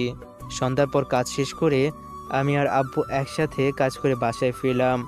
অনেকটাই ক্লান্ত লাগছে। আমি আমার জীবনে প্রথম রোজগারের টাকা আম্মুর হাতে তুলে দিলাম। এতে আম্মু এত খুশি হলো যে বলার মতো না। আম্মু কেঁদে ফেলেছে। আমি আম্মুকে সান্ত্বনা দিলাম, আম্মু তোমার ওই ছোট্ট ছেলেটা আর আগের ছেলেটা নেই, সে এখন বড় হয়েছে। দোয়া করো আমি জীবনে যেন কিছু একটা করতে পারি। আমি যে একটু তাড়াতাড়ি খাওয়া দাওয়া করে ঘুমাতে গেলাম, কিন্তু আমার শরীর খুব ব্যথা করছে। এখন কোনো রকমে ঘুমাতে পারলাম। মাঝরাতে আমার ঘুম চলে আসলো। আমি ঘুমিয়ে গেলাম। সকালে উঠলাম, নামাজ পড়ে এসে নাস্তা করে আব্বুর সাথে আবার কাজে গেলাম। এইভাবে দিন কাটতে লাগলো। মাঝে মাঝে ঈশিতার সাথে কথা হতো। আনিশাও আমাকে ফোন দেয়, কিন্তু আমি ধরি না। আমারও ওর উপর কোনো ফিলিংস নেই। হয়তো সে এখন চিঠিটা পেয়ে গেছে। আমি চিঠিতে বেশি কিছু লিখি নাই। ম্যাম, পৃথিবীর সবাইকে এক মনে করতে নেই, আর যে যেরকম কাজ করবে সে তার ফল পাবে, আপনিও পাবেন। তবে হয়তো সেদিন এমন কিছু হবে যে কিছুই করতে পারবেন না। আমি সত্যি আপনাকে ভালোবাসতে চেয়েছিলাম, আপন করতে চেয়েছিলাম। ঠিকভাবে খোঁজখবর নিয়ে দেখেন, চোখ থাকলে দেখতে পারবেন, মুখ থাকলে বলতে পারবেন, আর কান থাকলে শুনতে পারবেন। আল্লাহ না করুক এই রাফির কারণে আপনার চোখের পানি ফেলা লাগে। দোয়া করি ভালো থাকবেন। চাচা চাচিরে দেখে রাখবেন, তারা মাটির মানুষ, খুব ভালো তারা। ইতি এই পৃথিবীর পরিচিত মানুষ ছোট লোক। এখন প্রায় আমি আর আব্বু কাজে যাই। এখন আর আল্লাহর রহমতে কাজ করলে আমার কোনো সমস্যা হয় না। এভাবে আমার আড্ডা, কাজ আর ঈশিতাকে নিয়ে আর বাবা মাকে নিয়েই ভালোই আছি। আজ কাজ করে বাড়িতে এসে দেখি আমাদের বাড়ির সামনে গাড়ি। ভালো করে দেখে চিনতে পারলাম এটা ছোট আব্বুর গাড়ি। কিন্তু এখানে কেন? তার মানে কি ছোট আব্বু আমাদের বাড়িতে এসেছে? এসব ভাবতে ভাবতে বাড়ির ভিতরে ঢুকে দেখি আমাদের ছোট ড্রয়িং রুমে চাচা চাচি বসে আছে। আব্বু আম্মুর সাথে গল্প করছে। আসসালামু আলাইকুম ছোট আব্বু। ওয়ালাইকুম আসসালাম বাবা। নাসিব, তোমার এমন অবস্থা কেন? কাজে গিয়েছিলাম, আপনারা গল্প করেন, আমি ফ্রেশ হয়ে আসছি। আমি আমার রুমে ঢুকে তো অবাক, দেখি আনিশা আমার রুমে বসে আমার আঁকা পেন্টিংগুলো দেখছে। আমি কিছু না বলে আমার কাপড় নিয়ে বাথরুমে দিকে গোসল করতে গেলাম। রাফি, কেমন আছো? কুকুর তো সবসময় রাস্তায় থাকে, কুকুর কেমন থাকে তা নিশ্চয়ই আপনার অজানা নয় ম্যাডাম। আমাকে ক্ষমা করে দাও প্লিজ, আমি আমার ভুল বুঝতে পেরেছি। ছোট লোকেরা কারো ওপর রাগ করে থাকে না, এটা তাদের স্বার্থের মধ্যে পড়ে না। এখন আপনি এখান থেকে যান। তোমার পায়ে পড়ে আমাকে ক্ষমা করে দাও। দেখুন আব্বু আম্মু শুনতে পাবে, আমি ক্ষমা করেছি। এখন এখান থেকে যান প্লিজ, আমার ক্লান্ত লাগছে। আনিশা চলে গেল। আমি বিছানায় গাটা হেলিয়ে দিলাম। কখন যে ঘুমিয়ে গেছি নিজেই জানি না। আম্মুর ডাকে ঘুম ভাঙলো। বাবা রাফি, খেতে আয়। যাচ্ছি। আম্মু শোনো। বল।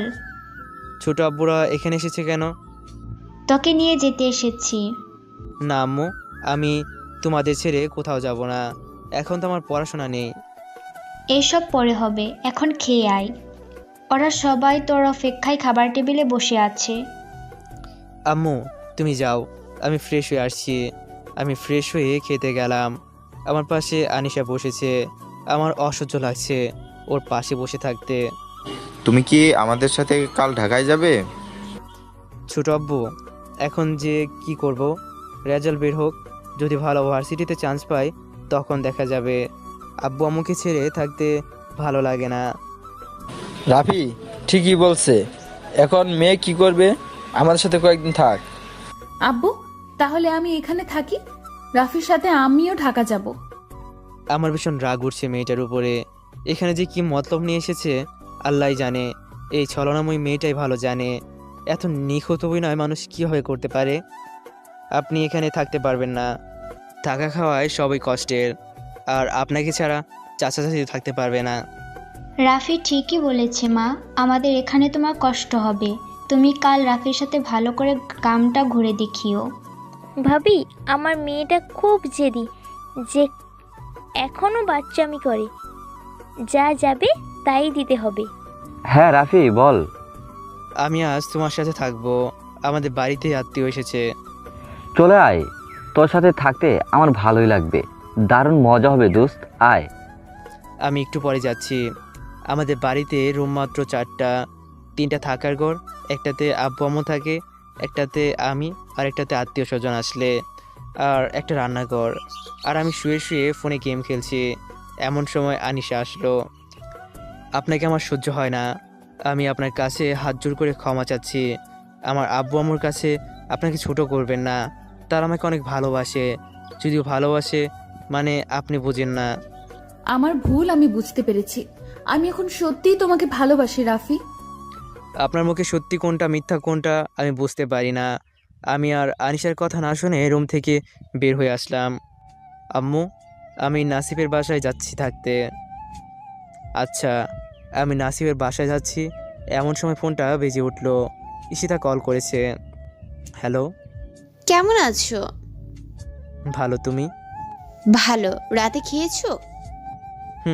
তুমি? কি করো? হাঁটতেছি। তুমি কি করো? শুয়ে আছি। এত রাতে তুমি বাইরে হাঁটছো? যাও, বাসায় যাও। এখন যাও বলছি। পাগলিটার শাসনগুলো আমার অনেক ভালো লাগে। নাসিফের বাসায় যাচ্ছি। এত রাতে কেন? কি কাজ আছে সকালে? যাওয়া যেত না? যদি কিছু একটা হয়ে যেত? আরে বাবা, এটা শহর না, গ্রাম, বেশি গাড়ি চলে না, তুমি টেনশন করো না। আমি এত কিছু শুনতে চাই না। তুমি বাড়ি ফিরে যাবা কিনা সেটা বলো। আমাদের বাসায় আত্মীয় স্বজন এসেছে, তাই থাকার জায়গা নেই, তাই নাসিবের কাছে থাকার জন্য যাচ্ছি। ও, আগে বলবা না কোন আত্মীয় এসেছে? আনিশা আর ওর আব্বু আম্মু। তোমাকে বাসা থেকে কুত্তার মতো বের করে দিয়ে, মিথ্যা ভালোবাসায় জীবনটা নষ্ট করে দিয়ে এখানে এসেছে কেন? জানি না, ওকে আমার অসহ্য লাগে। এখন বাই, আমি নাসিবের বাসায় চলে আসছি। রাফি শোনো, তুমি এখনো আনিশাকে ভালোবাসো? না, আর কখনো না, খুব ঘৃণা করি। ওকে, গুড নাইট। আমি জানি ঈশিতা আমাকে খুব ভালোবাসে, ওকে ভালোবাসার ইচ্ছে আমার মনেও জাগে, কিন্তু তা কখনোই সম্ভব না। ওর বিয়ে হবে বড় কোনো চাকরিজীবীর সাথে, আর আমার বিয়ের আগে আমার পক্ষে ভালোবাসা সম্ভব না আর কাউকে। যদিও আমি জানি ঈশিতার মতো মেয়ে লাখে একটা হয়, এই একটা পাওয়ার ভাগ্য নিয়ে আমি জন্মাইনি। আমি নাসিফের কাছে আসলাম। কে এসেছে রে? আনিশা আর চাচা চাচি। কি বলছিস, কখন এসেছে? জানি না, আমি কাজ থেকে বাসায় ফিরে দেখি ওরা আমাদের বাড়িতে। কেন এসেছে? আমাকে ঢাকায় নিয়ে যেতে এসেছে। তা তুই কি যাবি? তোর কি মনে হয় এত কিছুর পরেও আমি ওদের বাড়িতে যাব? আমরা দুই বন্ধু অনেকক্ষণ ধরে গল্প করতে করতে ঘুমিয়ে গেলাম। ফজরে আজানে ঘুম ভাঙলো। নাসিবকে উঠিয়ে দুজনে নামাজ পড়তে আসলাম। নামাজ পড়ে একটু হাঁটাহাঁটি করে আমি আমার বাসায়, নাসিব ওর বাসায় চলে গেল। আমি বাসায় গিয়ে দেখি আনিশা বাসার সামনে দাঁড়িয়ে আছে। আমি ওকে দেখেও না দেখার ভান করে চলে আসছি। রাফি, আমি না শোনার ভান করে চলে আসছি। আনিশা আমার পিছু পিছু আসলো। বড় আম্মু, বড় আম্মু, মা বলো। রাফিকে বলো না আমাকে গ্রামটা ঘুরিয়ে দেখাক। এখানের সকালটা ভালো লাগছে। রাফি, তুই কি কানে শুনতে পারিস না? যা ওকে ঘুরে দেখা। আসুন। আনিশা আমার সাথে সাথে হাঁটছে, দুজনে চুপচাপ হাঁটছি। ওয়াও, অনেক সুন্দর পাখির দলগুলো। আমি চুপচাপ হাঁটছি। আনিশা পিছে গিয়েছিল, তাই দৌড়ে এসে আমার হাত ধরলো। এত জোরে কেউ হাঁটে? আমি হাত ঝটকা দিয়ে নিজের হাতটা ছাড়িয়ে নিলাম। আমি তোমাকে অনেক ভালোবাসি আর তোমাকেই বিয়ে করব। আমাকেও তোমার ভালোবাসতে হবে। আমি আর বোকা নেই। বৃষ্টি আগে আর পরে আকাশ এক থাকে না। আমি কাজ করছি এমন সময় ঈশিতার ফোন। হ্যাঁ বলো। কেমন আছো? ভালো, তুমি? ভালো। কি করো? কাজ করতেছি। তুমি কি করো? বসে আছি। তুমি কাজ করো, রাতে কল দেব। আচ্ছা। রাতে ঈশিতা কল দিল। খেয়েছো? তুমি? কাল তো আমাদের রেজাল্ট। আমার তো খুব টেনশন লাগছে। তোমার তো ভালোই দিন কাটছে, তা তোমার টেনশন করছে না? আরে না, টেনশন হচ্ছে, কিন্তু আমার মনে হয় না তোমার মতো ভালো রেজাল্ট হবে না। যাই হোক, আমার একটু কাজ আছে। নাসিব আমার জন্য অপেক্ষা করছে, আমাকে যাওয়া লাগবে। আচ্ছা যাও, নিজের খেয়াল রাখো। আচ্ছা তুমিও। তোমাকে খুব মিস করছি। কবে আসবে ঢাকায়? আমার মনে হচ্ছে আমার আর যাওয়া হবে না। কেন? আমি আর যেতে চাই না। ঈশিতার মনে হয় মনটা খারাপ হয়ে গেল। ও আচ্ছা, রাখো তাহলে, তোমাকে কাল ফোন দিব। দিও। তারপর নাসিবের সাথে আড্ডা দিতে চলে গেলাম। কাল ঈশিতা ফোন দিল। আমি কাজে আছি, ফোন রিসিভ করলাম না আর বললাম আমি তো কাজে আছি, একটু পরে ফোন দেই। আরে বাবা, আমার রেজাল্টটা পেয়েছি তাই ফোন দিলাম। ও হ্যাঁ, আমি তো ভুলে গিয়েছিলাম। তা তোমার রেজাল্ট কি? আমি গোল্ডেন এ প্লাস পেয়েছি। তোমার খবর কি? আমারটা তো দেখা হয়নি, কিছু মনে না করলে আমারটা দেখে দিও। বলো। আর এতে কিছু মনে করার কি আছে? আচ্ছা, আমি তোমাকে আমার সব কিছু মেসেজে দিচ্ছি, তুমি আমাকে জানিও। আচ্ছা দাও। ঈশিতাকে আমার সব কিছু দিলাম। কাজ করছি এমন সময় আবার ফোন আসলো। আমি ফোনটা বের করে দেখলাম আনিশা ফোন দিয়েছে। আমি কলটা কেটে ফোন অফ করে দিলাম আর কাজ করতে লাগলাম। কাজ করতে করতে ভুলে গিয়েছিলাম যে ঈশিতা আমাকে ফোন দেবে। সন্ধ্যায় বাড়িতে গিয়ে গোসল করে খাওয়া দাওয়া করলাম। ফোনটা হাতে নিয়ে দেখলাম ফোনটা অফ হয়ে পড়ে আছে। আমিও অন করলাম, দেখলাম আনিশা আমাকে অনেকগুলো কল দিয়েছিল আর মেসেজও দিয়েছে। আমি সেগুলো না দেখেই অল ডিলিট করে দিলাম। আমি ঈশিতাকে ফোন দিলাম। ঈশিতার সাথে সাথে ফোন ধরলো। কি করছো? তোমার জন্য বসেছিলাম। তা তোমার ফোন অফ ছিল কেন? আর বলো না, আনিশা ফোন দিয়েছিল তাই বন্ধ করে রেখেছিলাম। ও, আমার রেজাল্টটা কি বলো তো? আমি জানি আমি খারাপ করেছি। জানি। আসলেই খারাপ করছো, কোনোরকম পাস করছো। হো, মনটা আসলেই খারাপ হয়ে গেল। আমি ভেবেছিলাম ভালো রেজাল্ট হবে, আব্বু আম্মুর স্বপ্ন পূরণ করব, তা সব শেষ হয়ে গেল। তোমাকে স্যার ডেকেছে, যত তাড়াতাড়ি পারো ঢাকা এসে দেখা করো। কেন আসবো? আর আমার রেজাল্ট খারাপ হলে আমাকে খোঁজা লাগবে কেন? আরে বোকা, তুমি পুরো কলেজে টপ করেছো, তবে আসবা। আমাকে কিন্তু খাওয়াতে হবে। সত্যি বলছো তুমি? জানো, আমি আজ অনেক খুশি। আমি খুব তাড়াতাড়ি যাব, তোমার সাথে দেখা করব। আমি আরও কিছু কথা বলে কল কেটে আব্বুকে বললাম। আব্বু আম্মুকে খুশিতে জড়িয়ে ধরে কেঁদে দিলেন। আরে ভাই, খুশির কান্না, খুশির মুহূর্তে এমনটা হয়েই থাকে। আমি আরও বললাম আমাকে ঢাকায় যাওয়া লাগবে, স্যার আমাকে ডেকেছেন। আচ্ছা, তুই কালকেই যা, আমি ব্যবস্থা করছি। আচ্ছা, নাসিবকে খুশির খবরটা জানাতে হবে, তাই গেলাম নাসিবের বাড়িতে। সেখানে আমার খবর শুনে খুব খুশি। অনেক কিছু খাওয়া দাওয়া করলাম, রাতে এসে ঘুমিয়ে গেলাম। সকালে নামাজ পড়ে হাঁটতে বের হলাম। তারপর খাওয়া দাওয়া করে রেডি হয়ে চলে গেলাম গাড়িতে। গাড়িতে বসে আছি আর ভাবছি ঈশিতাকে আজ সারপ্রাইজ দেব, তাই তাকে কিছু জানাইনি। আমার পৌঁছতে বিকেল হয়ে গেল। আমি সোজা ঈশিতার বাড়িতে গিয়ে নক করলাম। ঈশিতা দরজা খুলে আমাকে দেখেই অবাক হয়ে দাঁড়িয়ে আছে। আমি কি তাহলে ভুল বাড়িতে চলে আসলাম? তাহলে চলে যাই। ঈশিতা কিছু না বলেই আমার পথ আটকিয়ে ধরে আমাকে জড়িয়ে ধরলো। তুমি আসবা, আমাকে জানাবা না? আমি ঈশিতার কাছ থেকে নিজেকে ছাড়িয়ে নিয়ে আমাদের মাঝে দূরত্ব বজায় রাখলাম। আমি ঈশিতা বাড়িতে ঢুকলাম, আন্টির সাথে কথা বলে ফ্রেশ হয়ে আসলাম, খাওয়া দাওয়া করে ঘুম দিলাম। মাঝরাতে আমার দম বন্ধ হয়ে আসছে আর আমার কান কেমন যেন গুনগুন করে আওয়াজ আসছে। আমি ভয় পেয়ে গেলাম। আমি কেন উঠতে পারতেছি না? আমার আবার কি হলো? আমি নড়তেও পারছি না কেন? আমারও ভয় করতে লাগলো। আমি এক ঝটকায় উঠে দাঁড়ালাম আর সাথে সাথে আলো জ্বালালাম। আর আমি লাইট জ্বালিয়ে তো পুরো অবাক হয়ে গেলাম। এটা আমি কি দেখছি? আমি তো পুরো অবাক হয়ে আছি। এটা আমি কি দেখলাম? আমার শরীর ধীরে ধীরে শীতল হয়ে গেল। আমি কি দেখলাম? মানে ঈশিতা আমার বুকে শুয়েছিল আর কান্না করছিল, কিন্তু কেন? ঈশিতা তো আমার খুব ভালো বন্ধু। ওর এমন আচরণের কারণটা বুঝে উঠতে পারলাম না। নিজেকে একটু স্বাভাবিক করে ঈশিতার কাছে গেলাম। ও মেঝেতে পড়ে গেছে, কারণ আমি এমন জোরে উঠেছি ঘুম থেকে যে ঈশিতা ফ্লোরে পড়ে যায়। ঈশিতা আমার দিকে তাকিয়ে আছে এখনও। আমার কেন যেন অস্বস্তি লাগছে। মনের মধ্যে হাজারো প্রশ্ন নিয়ে আমি তার কাছে গেলাম, তাকে নিয়ে বিছানায় বসালাম, বসিয়ে তাকে এক গ্লাস পানি দিলাম। ঈশিতা পানি খেয়ে একদম মাথা নিচু করে বসে আছে। আমি দেখতে পারলাম ও কিছু একটা নিয়ে ভয় পেয়ে গেছে। ঈশিতা, কি হয়েছে তোমার? আর কখন থেকে তুমি এই ঘরে আছো? ঈশিতা চুপ করেই বসে আছে।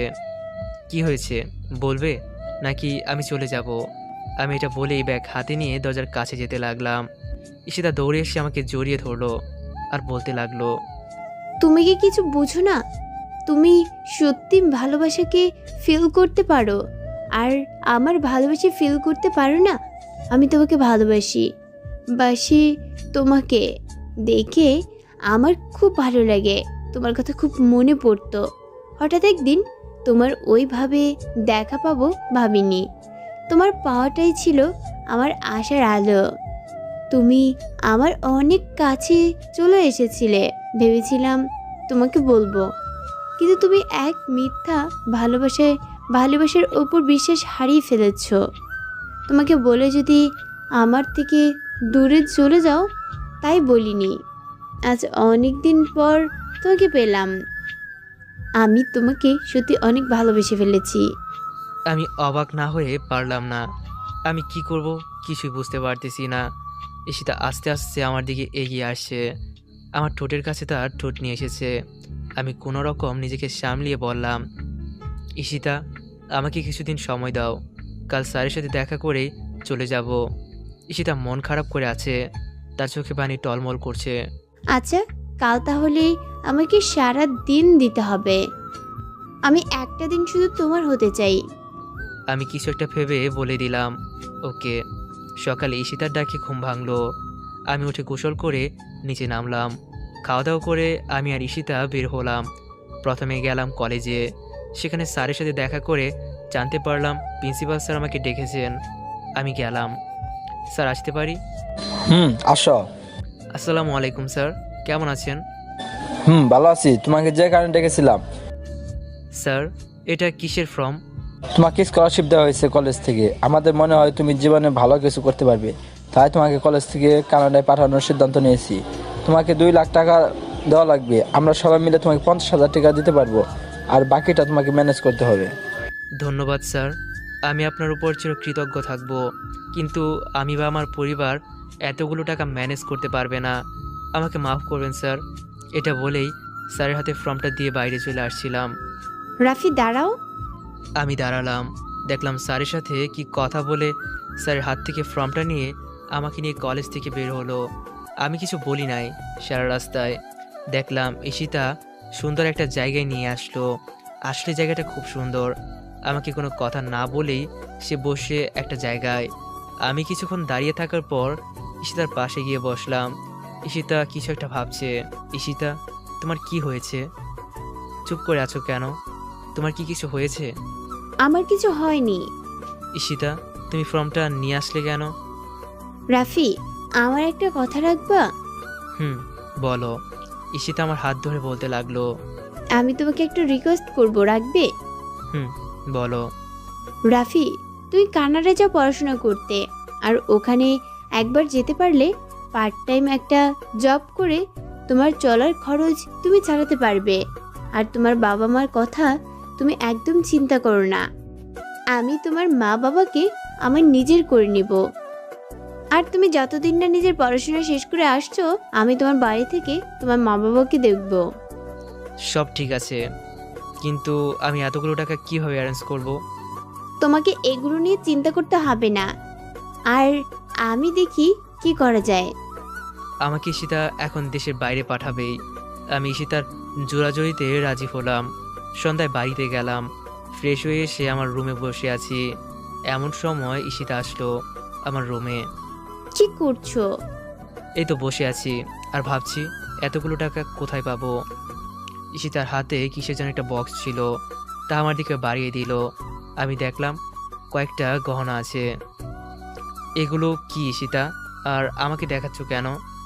এগুলো আমার বিয়ের জন্য আম্মু আর ভাইয়া তৈরি করে দিয়েছিলেন, আর এগুলো আমি তোমাকে এগুলো দিলাম। এগুলো বিক্রি করলে আমার জানা মতে 1,00,000 টাকা মতো পাবে, আর বাকি টাকাটা ম্যানেজ হয়ে যাবে। তোমাকে এতগুলো চিন্তা করতে হবে না। ঈশিতা, তুমি এগুলো কি করছো? এগুলো নেওয়ার আমার পক্ষে সম্ভব না। আর তোমার একটা ভবিষ্যৎ আছে। আমি এতটাও স্বার্থপর হতে পারবো না। আর তুমি আমার জন্য এগুলো কেন করছো? রাফি, আমি তোমাকে ভালোবাসি, আর আমার সব কিছু তোমার। আমি জানি তুমি আমাকে ভালোবাসো না, কিন্তু আমার ভালোবাসার জন্য না হয় আমাকে এগুলো করতে দাও। আমাকে মানা করো না প্লিজ। এগুলো বলেই কান্না করতে করতে চলে গেল। আমি তার চলে যাওয়ার দেখলাম আর ভাবতে লাগলাম, একটা মেয়ে এতটা কীভাবে ভালোবাসতে পারে। আমি ঈশিতাকে না পেলে হয়তো আমি বুঝতেই পারতাম না ভালোবাসা কী জিনিস। তুমি সত্যি আবার জীবনে একটা অমূল্য রতন। আমি তোমাকে হারাতে পারবো না। আমি আমার সব কিছু দিয়ে তোমার ভালোবাসার মান রাখবো। ঈশিতা, আমিও না তোমাকে অনেক ভালোবেসে ফেলেছি। এগুলো ভাবতে ভাবতে কখন যে ঘুমিয়ে গেছি মনেই নেই। রাতে মনে হলো আবার কেউ আমার বুকে শুয়ে আছে। আমি জানি এটা কে, তাই আর উঠলাম না। দেখি পাগলিটা কি করে।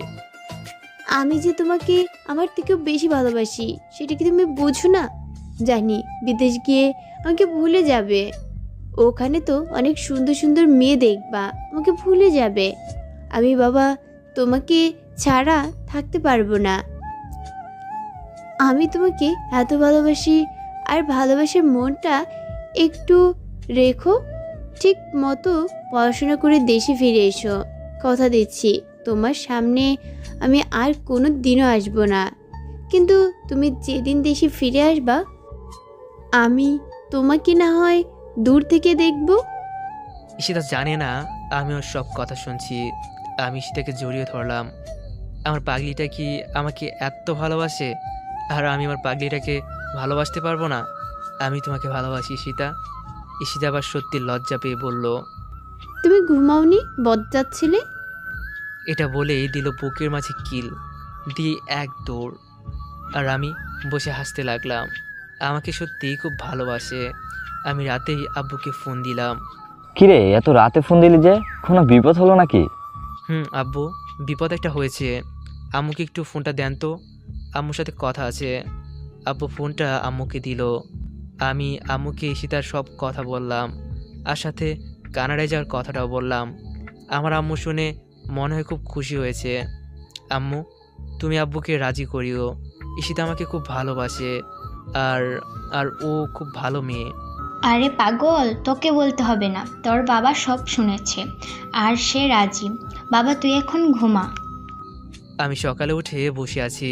ঈশিতা আসলো। তা স্যার, আপনার ঘুম ভেঙেছে?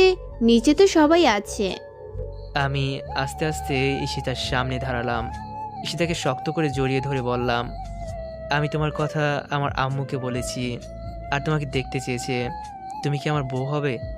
আমার হাত ধরে বুড়ি হবে? তোমার গাল চামড়া ছুলে পড়বে, তুমি বলতে গিয়ে তুমি বলবে, কিন্তু ভালোবাসাটা এখনকার মতোই থাকবে, অনুভূতিগুলো সব টাটকা থাকবে। আর যেমনটা আছে, আমার বাবুর আম্মু হবে। জানি না। এটা বলে মুখ থেকে লজ্জা পেয়ে হাসতে হাসতে চলে গেল। আমি চলে গেলাম। সকালে নাস্তা করে রুমে আসলাম। এরই মাঝে ঈশিতার সাথে একটা কথা হয়নি, তাকে দেখতে খুব ইচ্ছে করছে। ঈশিতা আমার রুমে এসে বলতে লাগলো, তোমার ফর্মটা পূরণ করেছো? না গো, হয় একটু করে দাও না। আমি পারবো না। আমি কি তোমার বিয়ে করা বউ নাকি? এখন আমার বউ না, তবে আমার হবু বউ। এটা বলেই পিছন থেকে জড়িয়ে ধরলাম। ঈশিতা লজ্জায় লাল হয়ে গেল। আমি আর ঈশিতা একসাথে ফর্মটা পূরণ করে কলেজে গেলাম। ফর্মটা জমা দিয়ে গয়নাগুলো বিক্রি করলাম, বাড়িতে আসলাম। আমার এখন কিছু ভালো লাগছে না। ঈশিতা আসলো আমার রুমে এসেই কাঁদতে লাগলো আর বলল, আমাকে তুমি ভুলে যাবে না তো? তোমাকে খুব ভালোবাসি আমি। আমি ঈশিতাকে জড়িয়ে ধরে বলতে লাগলাম, আমার জন্য দোয়া করো, যেন আমি তাড়াতাড়ি পড়াশোনা শেষ করে ভালো একটা চাকরি করতে পারি। আর তোমাকে যেন আমি পৃথিবীতে না, আখিরাতেও যেন তোমাকেই পাই। আজ আমার মনটা খারাপ, সব কাজ হয়ে গেছে। 1 সপ্তাহ পর আমার ফ্লাইট। আমি ঈশিতাকে ছাড়া কি হয়ে থাকবো? আব্বু আম্মু আমাদের সম্পর্কটা মেনে নিয়েছে। দেখতে দেখতে আমাদের ফ্লাইটের টাইম হয়ে গেল। এয়ারপোর্টে আব্বু আম্মু ঈশিতা আর তার মা সবাই এসেছে। আমার খুব কান্না করতে ইচ্ছে করছে। সবাইকে বিদায় দিয়ে আসছিলাম। পিছনে গিয়ে ঈশিতার কাছে ওকে জড়িয়ে ধরলাম আর কান্না করতে লাগলাম। আমার কান্না দেখে সেও কান্না করতে লাগলো। টাইম হলো, বিমানে গিয়ে বসলাম। আমার চোখ দিয়ে পানি পড়া শুরু করছে, পানি যেন থামছে না। আমি কানাডার এয়ারপোর্টে পৌঁছালাম আর দেখলাম আমাদের কলেজের নাম আর আমার নাম নিয়ে একজন দাঁড়িয়ে আছে। আমি গেলাম, আমার পরিচয় দিলাম। আমাকে নিয়ে গেল তার গাড়ির কাছে। গাড়িতে বসলাম। প্রায় 50 মিনিট পর আমাকে একটা বাড়ির কাছে নিয়ে নামিয়ে দিল। বুঝলাম এখানে আমার থাকার ব্যবস্থা করা হয়েছে। আমি ভিতরে গিয়ে দেখলাম অনেক সুন্দর একটা ঘর। আমি ফ্রেশ হয়ে আব্বু আম্মুর সাথে কথা বললাম। আর কথা বলা শেষে ঈশিতাকে ফোন দিলাম, আরও ওর সাথে অনেক কথা বললাম। এভাবে প্রতিদিন আমার কথা হয়, আব্বু আম্মুর সাথে কথা হয়। আমি এখানে একটা জব করি, কাজ করে যে টাকা পাই সব দেশে পাঠিয়ে দিই। আর কলেজ থেকে আমাকে যে টাকা দেয় সেগুলো দিয়ে আমি কোনো রকম হয়ে যাই। আজ 4 বছর পর দেশে ফিরছি। কাল আমার সব পরীক্ষা শেষ হলো। ফ্লাইটে গিয়ে বসলাম আর 4 বছর আগের কথাগুলো ভাবছি। আমি এখন আর আগের মতো নেই। আমাকে কেউ ছোটো লোক বলতে পারবে না।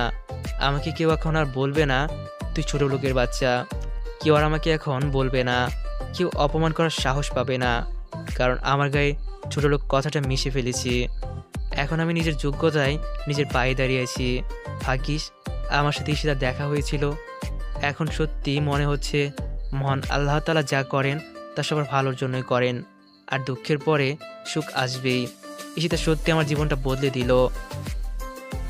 Ishita, you are great. I love you Ishita, I love you so much. দেশে ফিরে দেখি শাড়ি পরে ঈশিতা দাঁড়িয়ে আছে। আজ এই প্রথম তাকে আমি শাড়িতে দেখলাম। বিশ্বাস করেন ভাই, অনেক সুন্দর লাগছিল। হঠাৎ মনে হলো কেউ আমাকে ধাক্কা দিচ্ছে। তাকিয়ে দেখে আব্বু। লজ্জায় মাথা নিচু হয়ে গেল। সেদিন আমার আর ঈশিতার বিয়ে হয়ে গেল। আরে ভালো কথা, আমার পরিবার আর ঈশিতার পরিবার একসাথে থাকি। ঈশিতার কাছে আমি সারা জীবন কৃতজ্ঞ থাকব, আমার জীবন বদলে দেওয়ার জন্য, আমার পরিচয় থেকে ছোটো লোক পরিচয়টা সারা জীবনের মতো মুছে দেওয়ার জন্য। আজকের গল্পটি এখানে সমাপ্ত। হয়তো এর পরবর্তীতে এর সিজন 2 আপলোড করা হতে পারে।